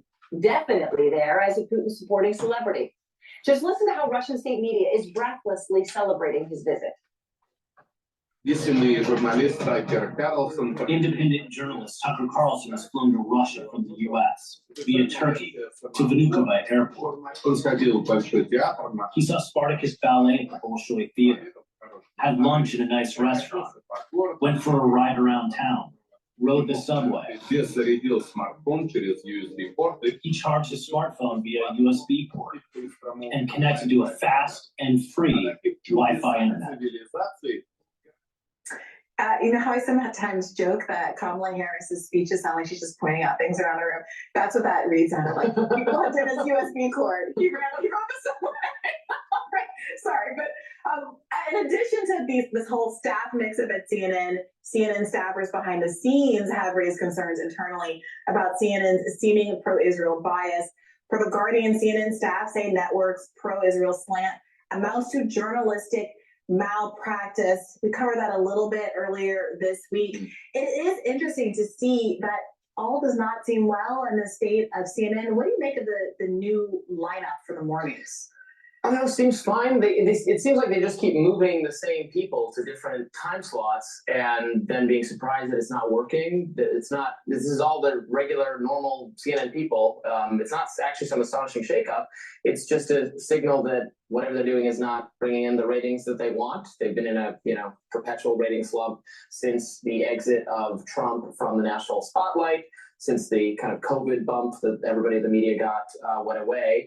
And they're struggling to find people who bring in audiences. I don't really have anything against any of the people mentioned in this conversation. I've seen perfectly adequate commentary. And I would from say all of that them, in the last 4 years, independent journalists and these podcasters are taking away viewership. And over that 4 years, they've been accreting more followers and moving away from mainstream. But mainstream is still a major force of public opinion, or for public opinion, I should say. But yeah, what they're doing is not working, and then I don't see that they have any plan to fix it, because again, these are minor changes. Now you're going to go to this time slot. Now you're going to go to this time slot. It's annoying. I can tell you that from a hosting perspective when you get shuffled to different time slots. But so it's not a vote of confidence when it happens.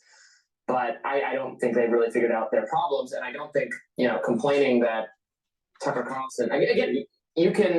We talked about this yesterday.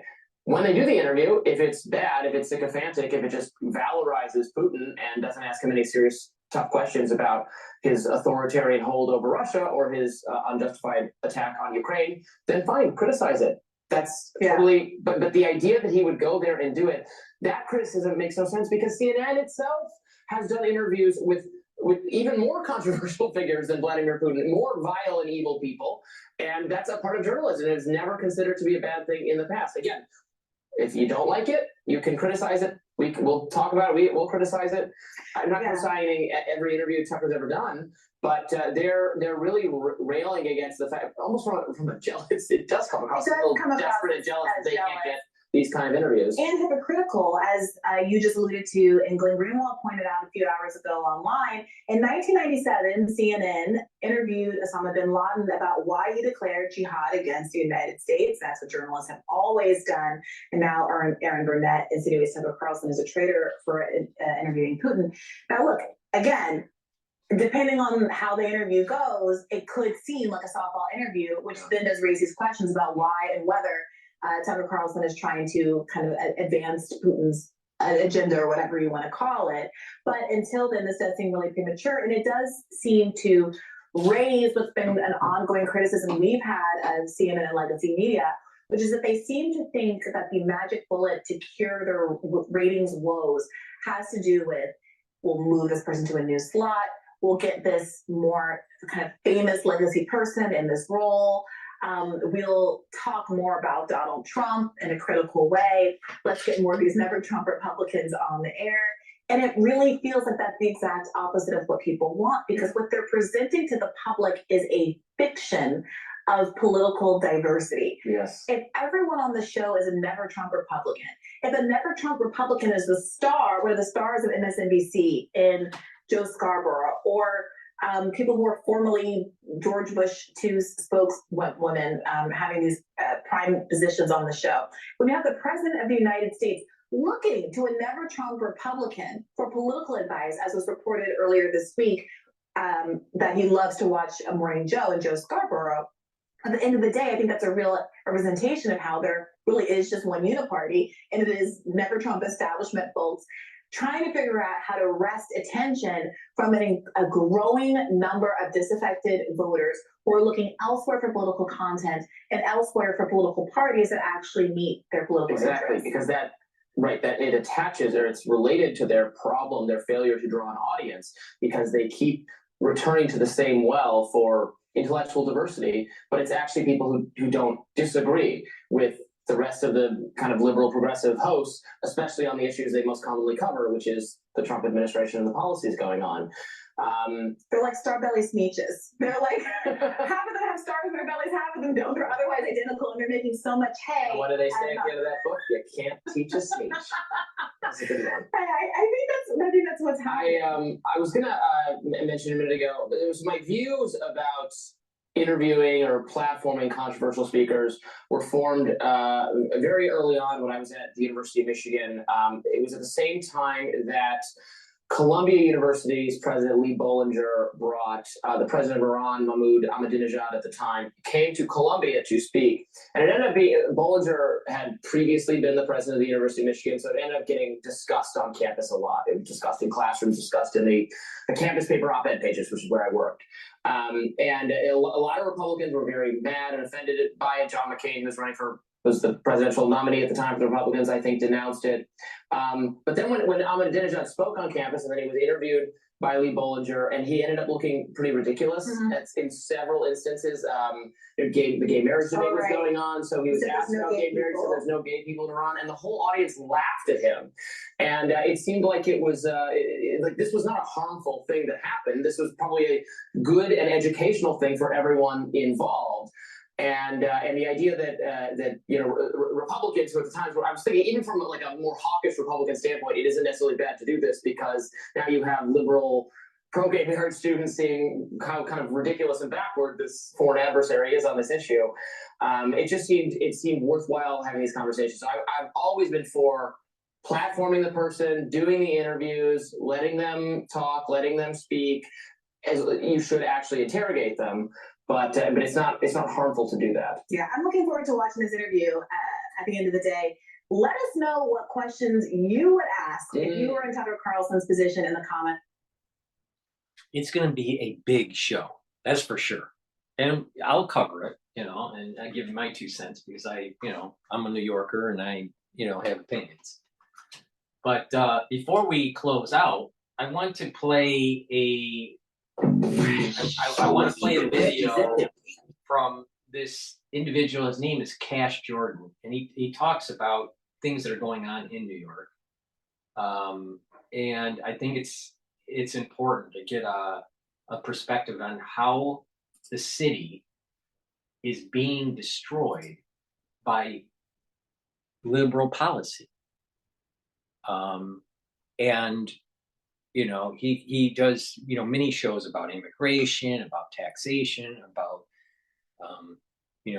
public services going down because there's the budget shortfalls and all this. So this is talking about companies are being forced out of New York and why. A happy note for workers at some of the country's largest tech companies, with more of layoffs just announced. ABC's Alexis Christophers. And having massive offices in America's most expensive city probably isn't helping things. Google cutting hundreds of jobs in its engineering, product, and hardware divisions. This week alone, about a dozen major companies announced job cuts, including Amazon and Google's parent Alphabet. There is now over 100 million square feet of empty office space or leasable space in Manhattan. That is equal to 40 Empire State Buildings of vacant space now. The big tech companies announcing they will be eliminating more than 50,000 jobs worldwide. Some of those companies hired 50 and 75,000 people in the last 2 years.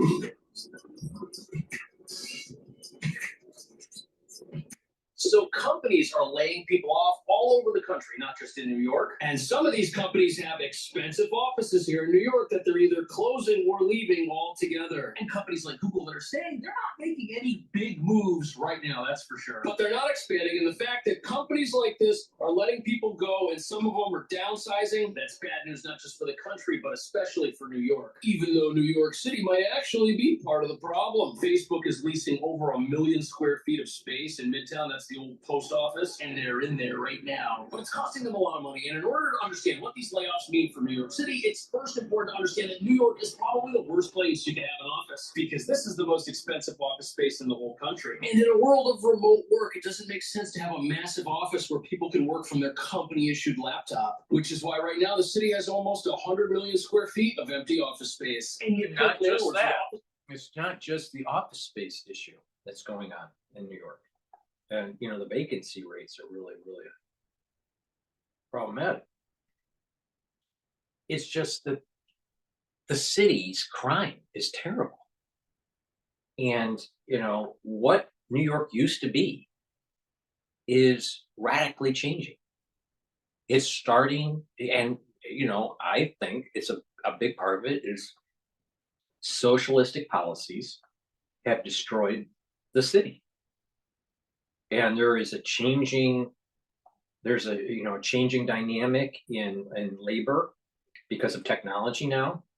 And we have just started seeing just the iceberg of the structural changes of unemployment due to AI.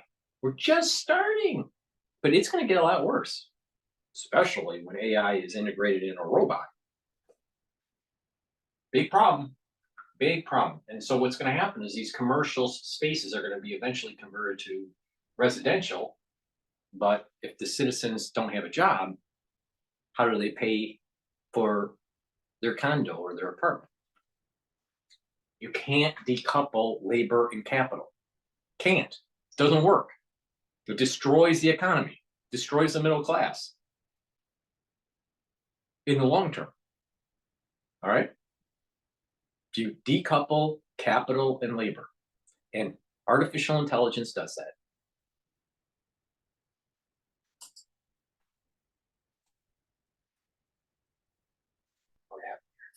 Come on.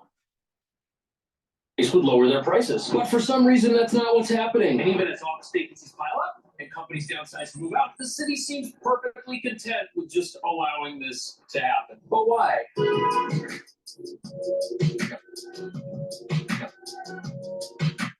I'm always on the go, so if it's not on my phone, I'm not using it. The Capital One mobile app makes my life so much easier. The fact that I can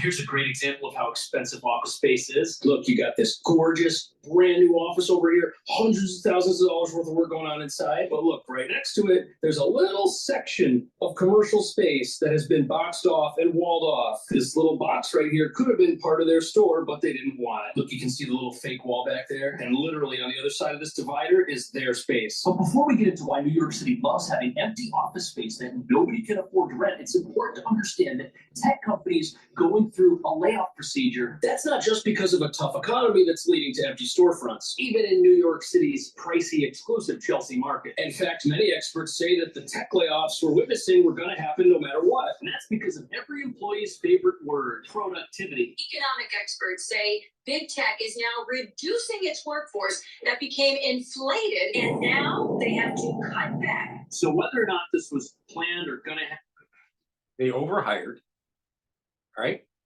But not just that, there's the implementation of artificial intelligence. And, you know, the big drop off of labor hasn't hit yet. And it will, trust me, it will. Artificial intelligence is going to give companies in the short run the ability to sell product and services at a lower cost. You're up to the point where there's too many people that get laid off and no one's buying products and services. But in the short run, there's going to be companies that are going to be benefiting from it, and Wall Street will reward them for this productivity gain. But in the long run, it's the decoupling of labor and capital and the destruction of the middle class. Naturally. Anyways, it's going to have a big effect on New York City, but to understand why, you've got to realize that in 2020, these tech companies went on a massive hiring spree, which makes sense. The world started using tech more than ever that year. And at the time, there was very low inflation, which allowed companies to spend more money on speculative hiring. But here we are a few years later, and as it turns out, tech companies overhired by a lot, completely overestimating the number of people they were actually going to need to hold on to as the world went through some changes, which is why they're now downsizing, slimming down, and closing offices they built up here in New York City. In fact, Mark Zuckerberg called last year the year of efficiency, which I guess is a nice way of saying that they let a lot of people go. And the reason companies achieve productivity when they lay people off is because now the same amount of work has to get done by fewer people. And since employees love extra work and seeing their colleagues get fired, articles like this really shouldn't be surprising. But there's actually one massive driver of productivity that nobody saw coming. Artificial stupidity. I mean, artificial intelligence, artificial stupidity. I think we already have that one. But from the middle of last year up until about now, AI has allowed companies to be way more productive and let larger and larger amounts of people go. And guess who companies are blaming for these recent layoffs? They're saying the computer made us do it. But contrary to what most of us think about AI, it can do way more than write college entrance essays, breakup texts, or inspirational quotes you then post to LinkedIn. Google, Microsoft, these guys are already using AI to do all kinds of stuff. Search, image generation, text generation, and if AI... I have predicted this when I wrote my book, Artificial Intelligence. Now, the reason why I wrote my book on artificial intelligence was because I was doing some research that was after my Ph.D., because I have a Ph.D. in finance, and it was algorithmic trading, right, and machine learning. And that some of that post PhD research was in topographical finance and how to do predictive analysis using three-dimensional structures of the market, of the financial market. And the other part of it was how to train an AI, or it was narrow AI, to be able to train the AI to trade. And at times the trading AI would become a short trader, and at times a long trader. You know, they would either buy the market or they would short the market. And it was using kind of fuzzy logic with something in mathematics called fuzzy logic, and also behavioral finance. There was a behavioral finance algorithm that was tied to this machine learning that I was doing. And so I decided to write a book, and I was doing some conferences and talking about the worries that I had with Bitcoin and artificial intelligence and virtual reality. At that time, I wasn't talking about augmented reality at all. So I have always saw back in around 2016 that virtual reality and this digital currency, digital dollar is what I called it at the time, was going to be problematic with these algorithms that are going to be growing. So there was these conferences that I went to in California. Some of them were in LA. And there were, you know, the Bitcoin crowd, you know, they were trying to push Bitcoin back in 2016, right? And, you know, I kept on saying, yes, Bitcoin may be,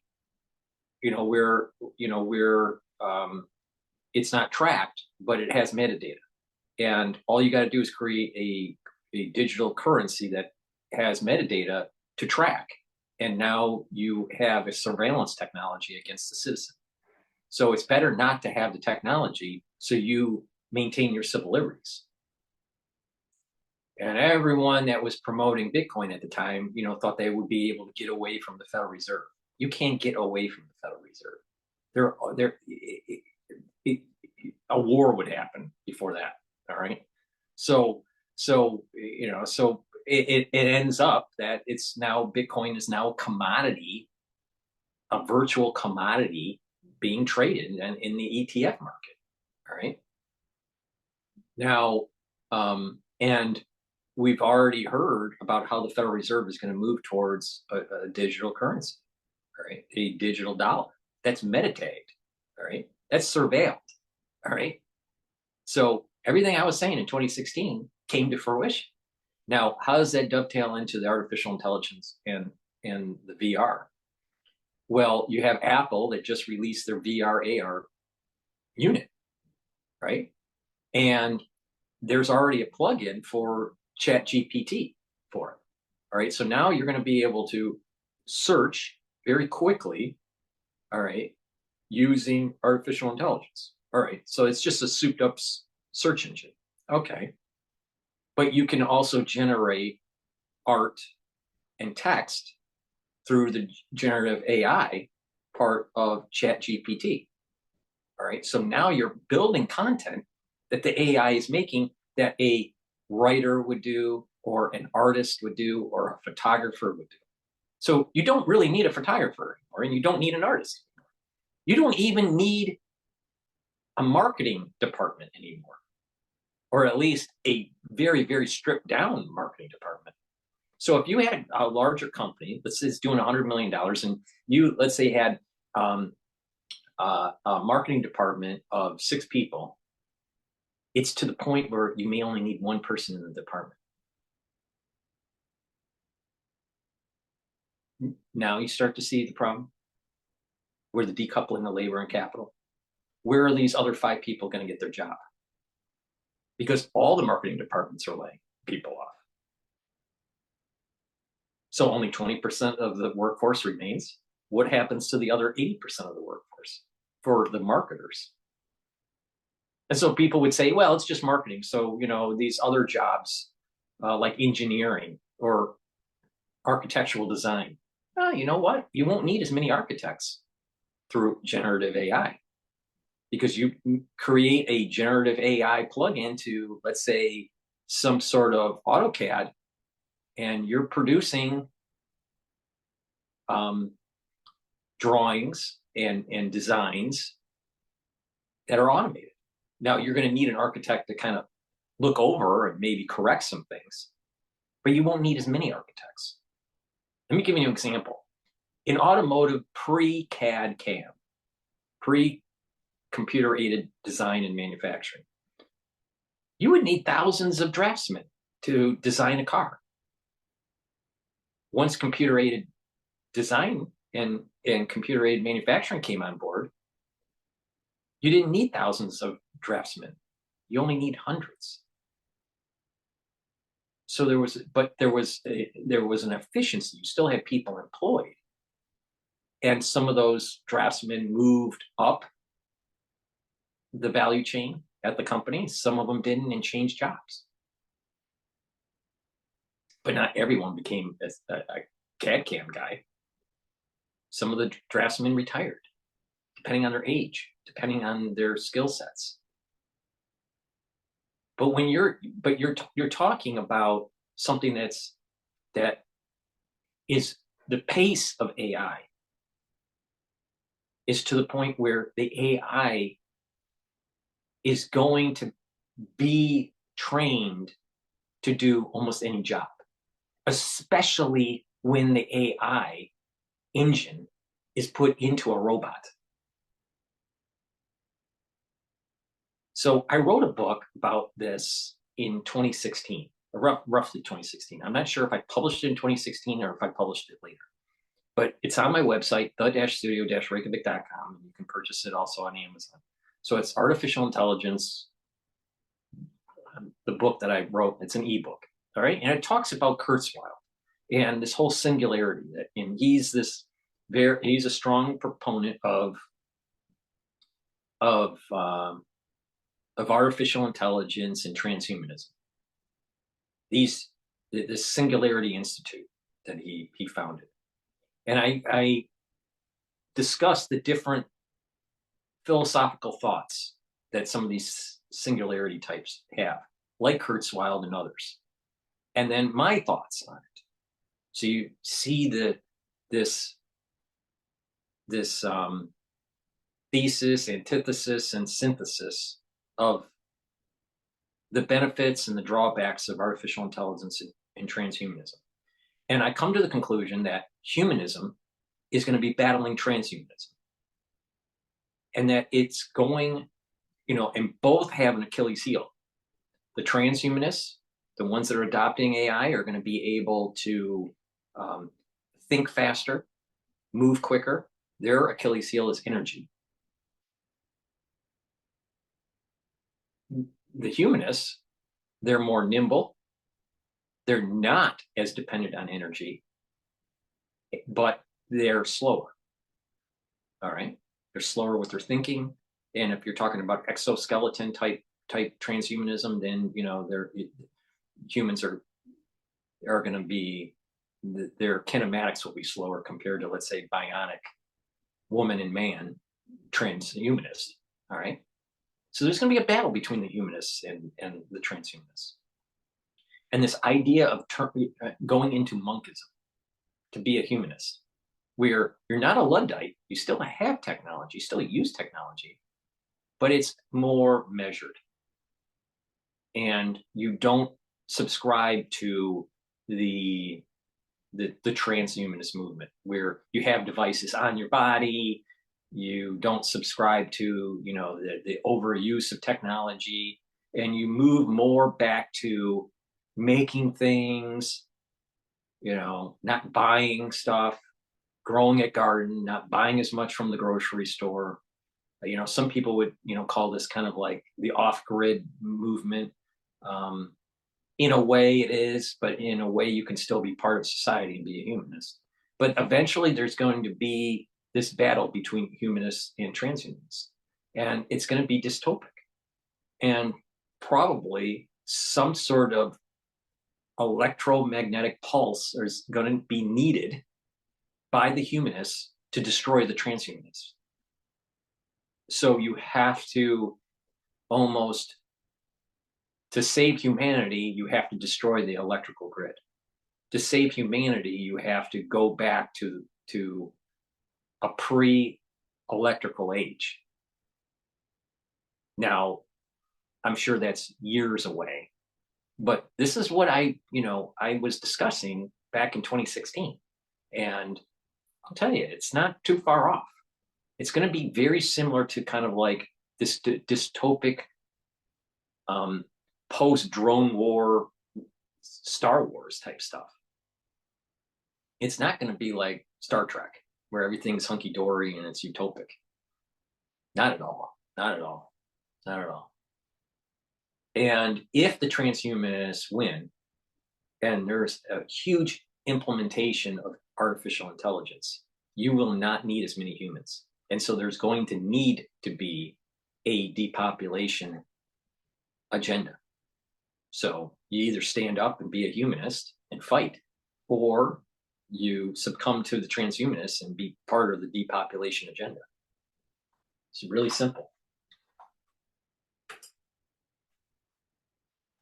Right. It can also write code and improve things that we use every single day. Porcelain is what they make toilets out of. That's some bragging rights right there. And you know this little guy right here, Bing? Why is there so much empty office space in New York City? Look at that. It just gave me 3 paragraphs. And what's great about this is at the bottom, it has the sources that it used to generate this answer, so you can check it and see if it's intelligent or not. But it's pretty ironic when you think about the fact that big tech is leading the way with the AI charge, but AI is also going to replace a whole bunch of jobs in big tech, which is going to save them money on New York City office space that they don't need anymore, and employees who they no longer have to pay, sadly. But there's more to the story of big tech shedding jobs, specifically here in New York, because every single company has some sort of presence here, but as they decrease their physical presence... And think about what was happening in inner cities like Detroit when there was the white flight that took place in the 60s. You had companies moving to the suburbs because of the race riots, and then the inner city started to collapse. Now, some cities rebooted, like New York in the 80s with Giuliani. And there was a reboot in Chicago. But Detroit rebooted much, much later. All right? How's that any different with the white flight of the companies leaving the inner city, and then all of a sudden you have this major structural disruption from AI and not needing as many people employed? It's the same thing. Their inner cities are going to implode. They're going to lose their tax revenue. Their services are going to get worse. More crime is going to happen. And there's going to be lawlessness.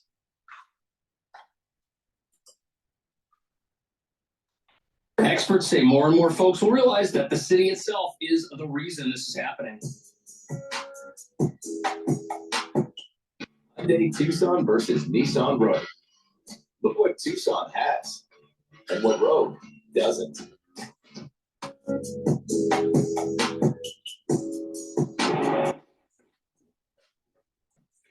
Did you know that Twitter has a New York City headquarters, which they aren't using? Actually, this would save them money because their actual office is in this building right here, and they're closing it. And after they leave the city, they'll be joining the ranks of Kickstarter and Yelp, who have done the exact same thing. And Twitter's also laying people off. And that's because Elon Musk said the company was losing $4 million a day, which meant that the job losses were totally unavoidable. Plus, they've got problems with some of their legal filings here in the state. Meta, aka Facebook, they're in a similar position. Government paperwork, making it tough for them. Maybe they should use AI to do the paperwork and then they wouldn't have such problems. But Meta actually has one of the most impressive offices anywhere in the city because it's next to, or inside rather, the old post office building, which is still technically a post office, but it's also a modernized train station. But their expansion and investment in this building started back in 2019. Through the glass roof, you can actually see some of the offices up there. They don't actually need all the space that they have access to. And since they drastically overbuilt, reducing their New York City office presence is a big cost saver for them. And 2 years ago, they actually decided to bail on some office space they'd leased nearby this new headquarters. And believe it or not, they're actually trying to sublease some of the office space they can't lease a lot of. Subleasing is when you lease the space that you've leased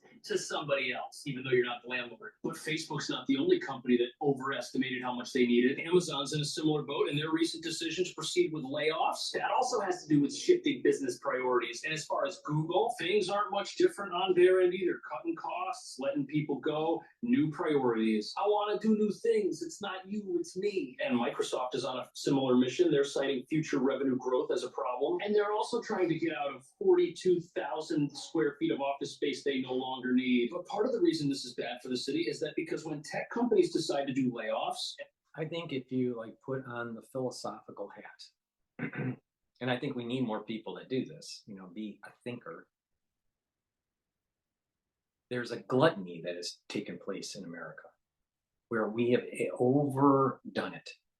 We have overbuilt, we have overconsumed, gotten to the point, as a microcosm, just look at the cost of a ticket to go to the Super Bowl nowadays. I remember as a kid, the Super Bowl, you know, was something to watch, but it wasn't so expensive. It was affordable. Now these games are starting to be for the wealthy, up to the point where almost the uber wealthy, if you want a suite, you know, for the game. That's just not right. That's just not right. There's something wrong. The system is crashing. And probably this is something very similar to what was happening in Rome, where they were so focused on the bread and circus, so focused on, you know, that they were so focused on activities that give you enjoyment, that you weren't focused on the cracks in the system, politically, financially, and eventually the empire fell and fractured, right? And turned into ruins and led into a dark age. Is America starting to crack? How can the average person afford Super Bowl tickets? And then take it one step further with the whole national security state, which you didn't have as prevalent as, let's say, during the Roman Empire. But this overreaching of the national security state by the CIA.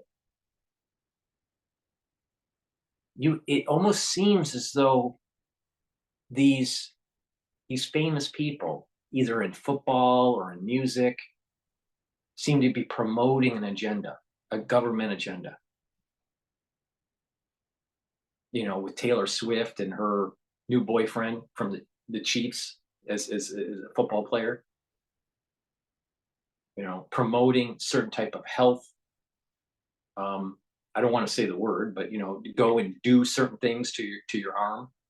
All right. Or Taylor Swift telling you how to vote. I mean, George Clooney is still eating crow when he told, you know, the press that Trump wasn't going to be president of the United States. So, you know, There's cracks in the system. And it's crazy to think that they can just keep on elevating these costs of entertainment and subscriptions and food costs and say that you're going to have a vibrant society. It's going to crash. Now, there was a news article, I believe it was on Bloomberg. And unfortunately, most people don't subscribe to Bloomberg's website. So it's behind a paywall. So, many people may not have read the article if it was on Bloomberg. I think it was on Bloomberg. And it's talking about how hash browns from McDonald's are too expensive for certain people to buy.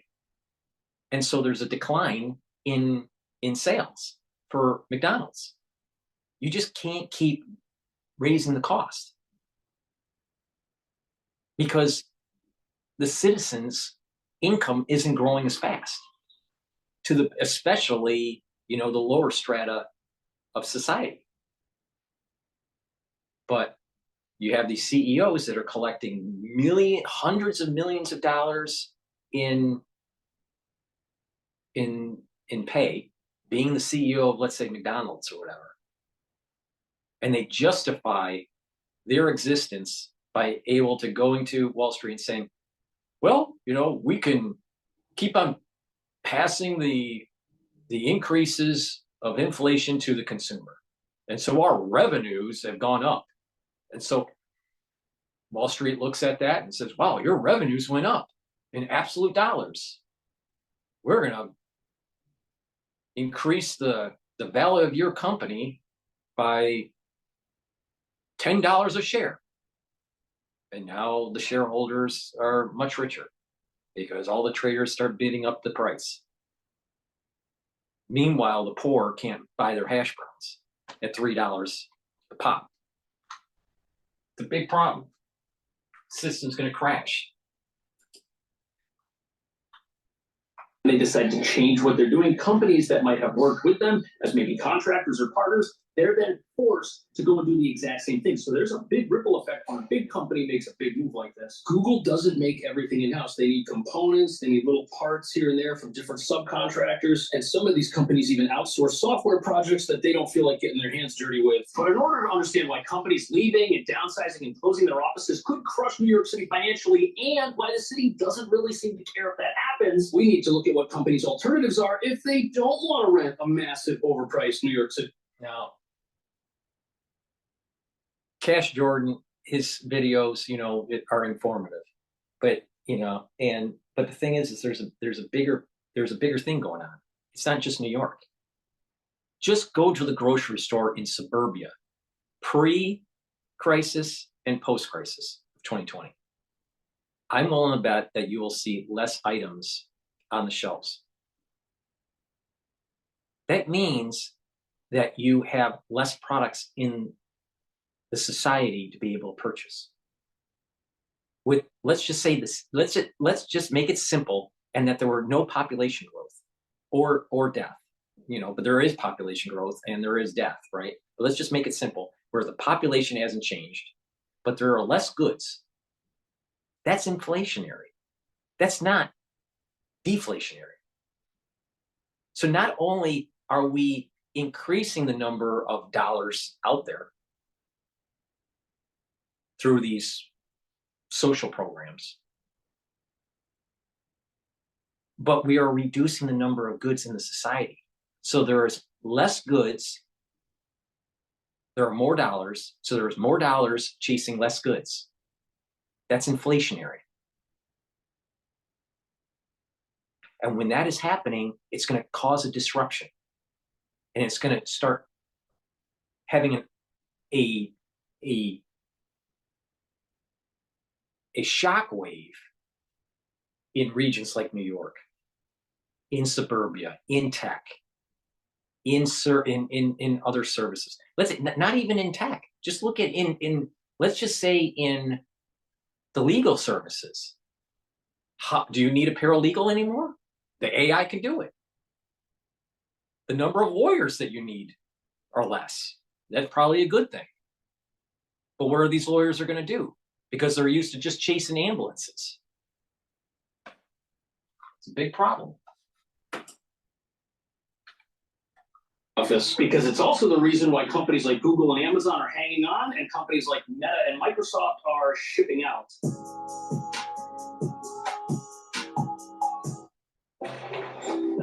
Is that better? The finely crafted Volkswagen Taos. It's built just right. Get 1.9% APR financing for 48 months on the new 2024 Taos S4 Motion. Release one for $279 a month. Limited inventory available.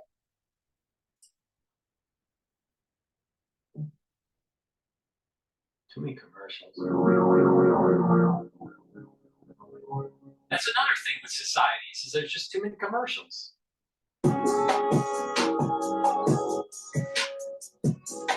So if you don't want to rent an overpriced office, you can do what Amazon did and buy this entire office. On top of that, owning New York real estate counts as an investment. And this investment of Amazon's opened about 8 months ago. This is the former Lord & Taylor building, and it became a landmark back in 2007. The location's great right by the ESB. Look how close this is. Right there. And it's 2 blocks from Bryant Park and the library right over here. And this beast of a building took years to renovate. That's probably Jeff's office right there. It's got 11 floors, 600,000 square feet, and 20 different elevators. You can still see the old Lord & Taylor logo way up there at the top, because it used to be a department store. The building was built in 1924, so it's now Think about 100 years. that. Think about it. And we're probably going to see Macy's go under too in our lifetime. But you have Lord & Taylor's. It's that building is renovated for Amazon. There's a structural problem that's going on in society, and they probably don't even need that space.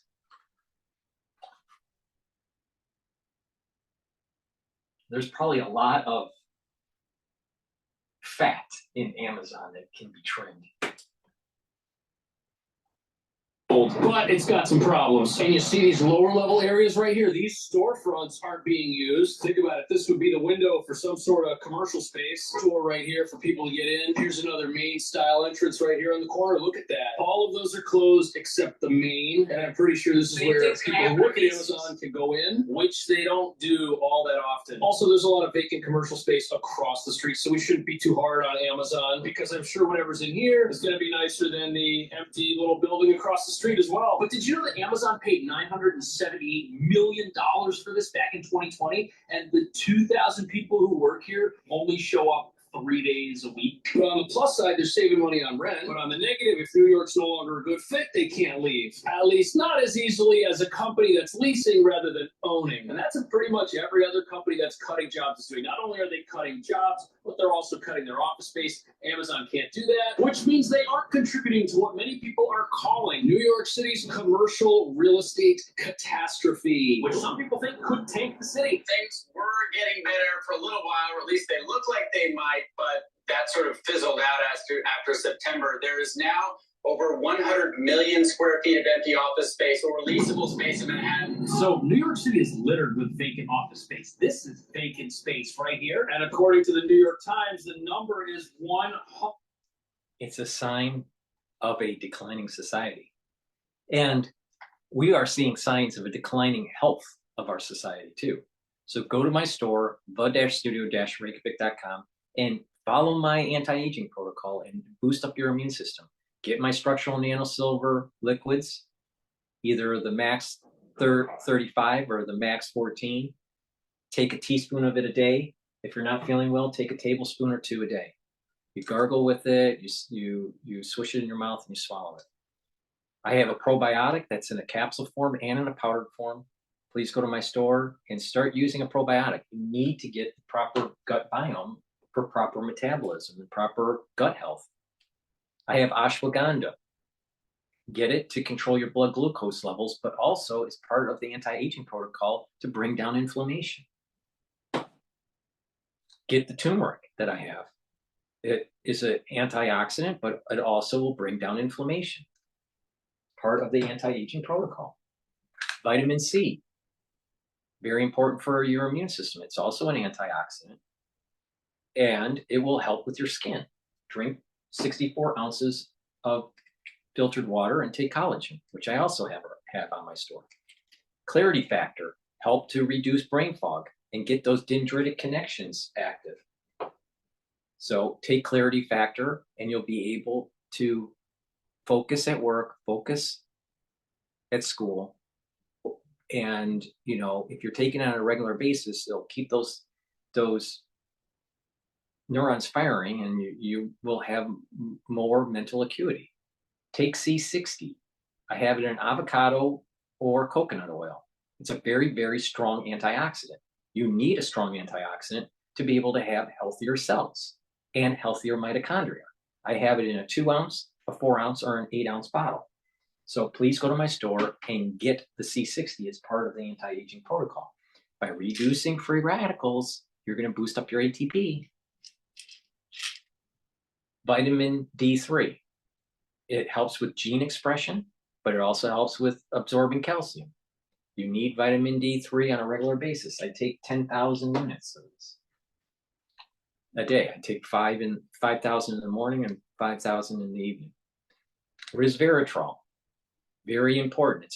It's an antioxidant, but it'll help to get rid of senescent cells. It's part of an anti-aging protocol. Get the resveratrol. I have partnered up with Rainbow Herbals, and we have great deodorants that are made from the Himalayas.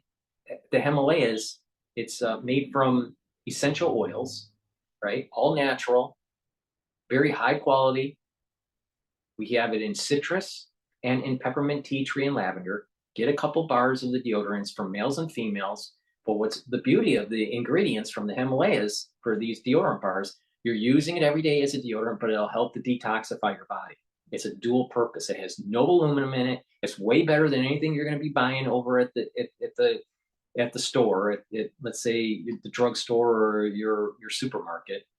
Please go to my store, the-studio-reykjavik.com, and get the deodorants that I offer. It will help with your health, and it is made from all natural ingredients from the Himalayas.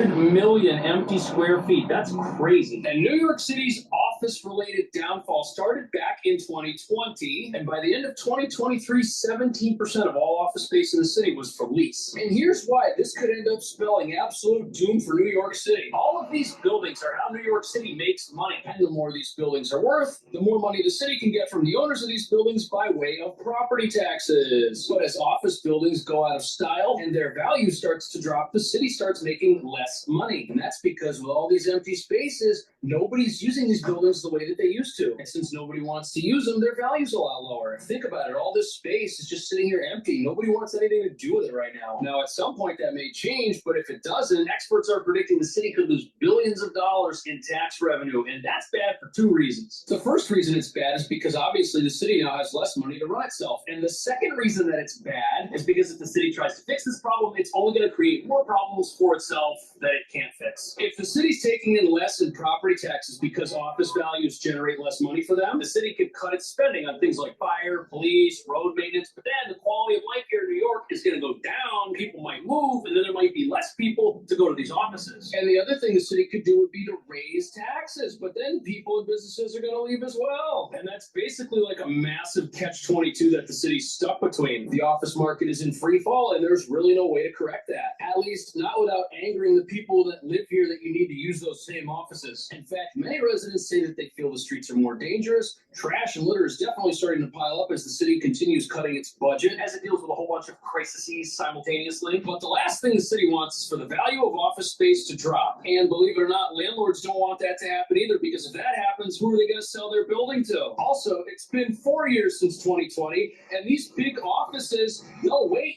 10, 15 years in order to get somebody in there who signs a 20 or 30-year lease. And that's because unlike apartment leases, which are 1 to 3 years per tenant, banks, local gift shops, restaurants, they stick around for a long time. But it might end up that trying to keep office values high artificially ends up devaluing them in the long run. Got remote work, and that's part of the reason. But now only about half of Manhattan's office workers are back in the office. That's basically unchanged since September. Work from home. The single reason that companies may not be able to wait forever to see if they can get a big tenant who comes in and rents 10, 20, 30,000 square feet. It's probably never going to happen. It may never happen. Or at least if it does happen, it won't be the same types of companies that were renting it before. And even companies like Amazon with their big, beautiful office that they're not walking away from, they're only there 3 days a week. And before work from home became the name of the game, that was something that only upper-level executives could do with their laptop. You had to go in and sit at your desk. And that's part of the reason why a lot of companies are also canceling planned expansions. Renting bigger spaces in a climate like this definitely doesn't make a whole lot of sense. And let's face it, these empty offices that you might be interested in, they'll still be here if you ever change your mind. But the real issue for New York could be that as worker productivity goes up because of things like AI and technological advancement, these offices drop even further because now there's even less of a need for them. Got a little company in here, but all of these lower floor suites are empty. Same thing in the building next door. Lights are on, but nobody's home. But believe it or not, there are some companies that are actually expanding. DoorDash, the delivery service company, they just signed 115,000 square feet of space. They're blowing up right now. And that's proof that as the things people want change, the need for an office might also change based on which industries are growing and which industries are contracting. Plus, DoorDash is also kind of like a tech company because they're using an app to provide a service that's traditionally been provided without one. But AI isn't yet going to replace the actual person that brings the package to your door, at least not this year. And believe it or not, there are some bright spots on the horizon for New York City's office market.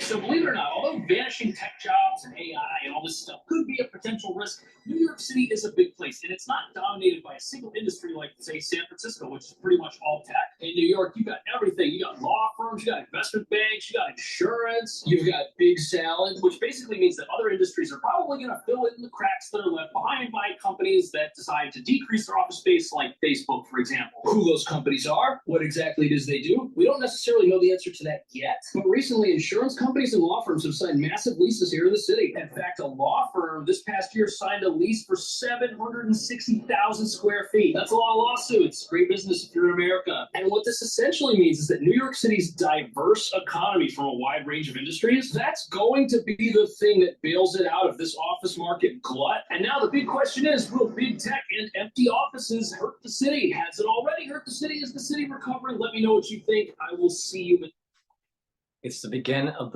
the spiral downward in America.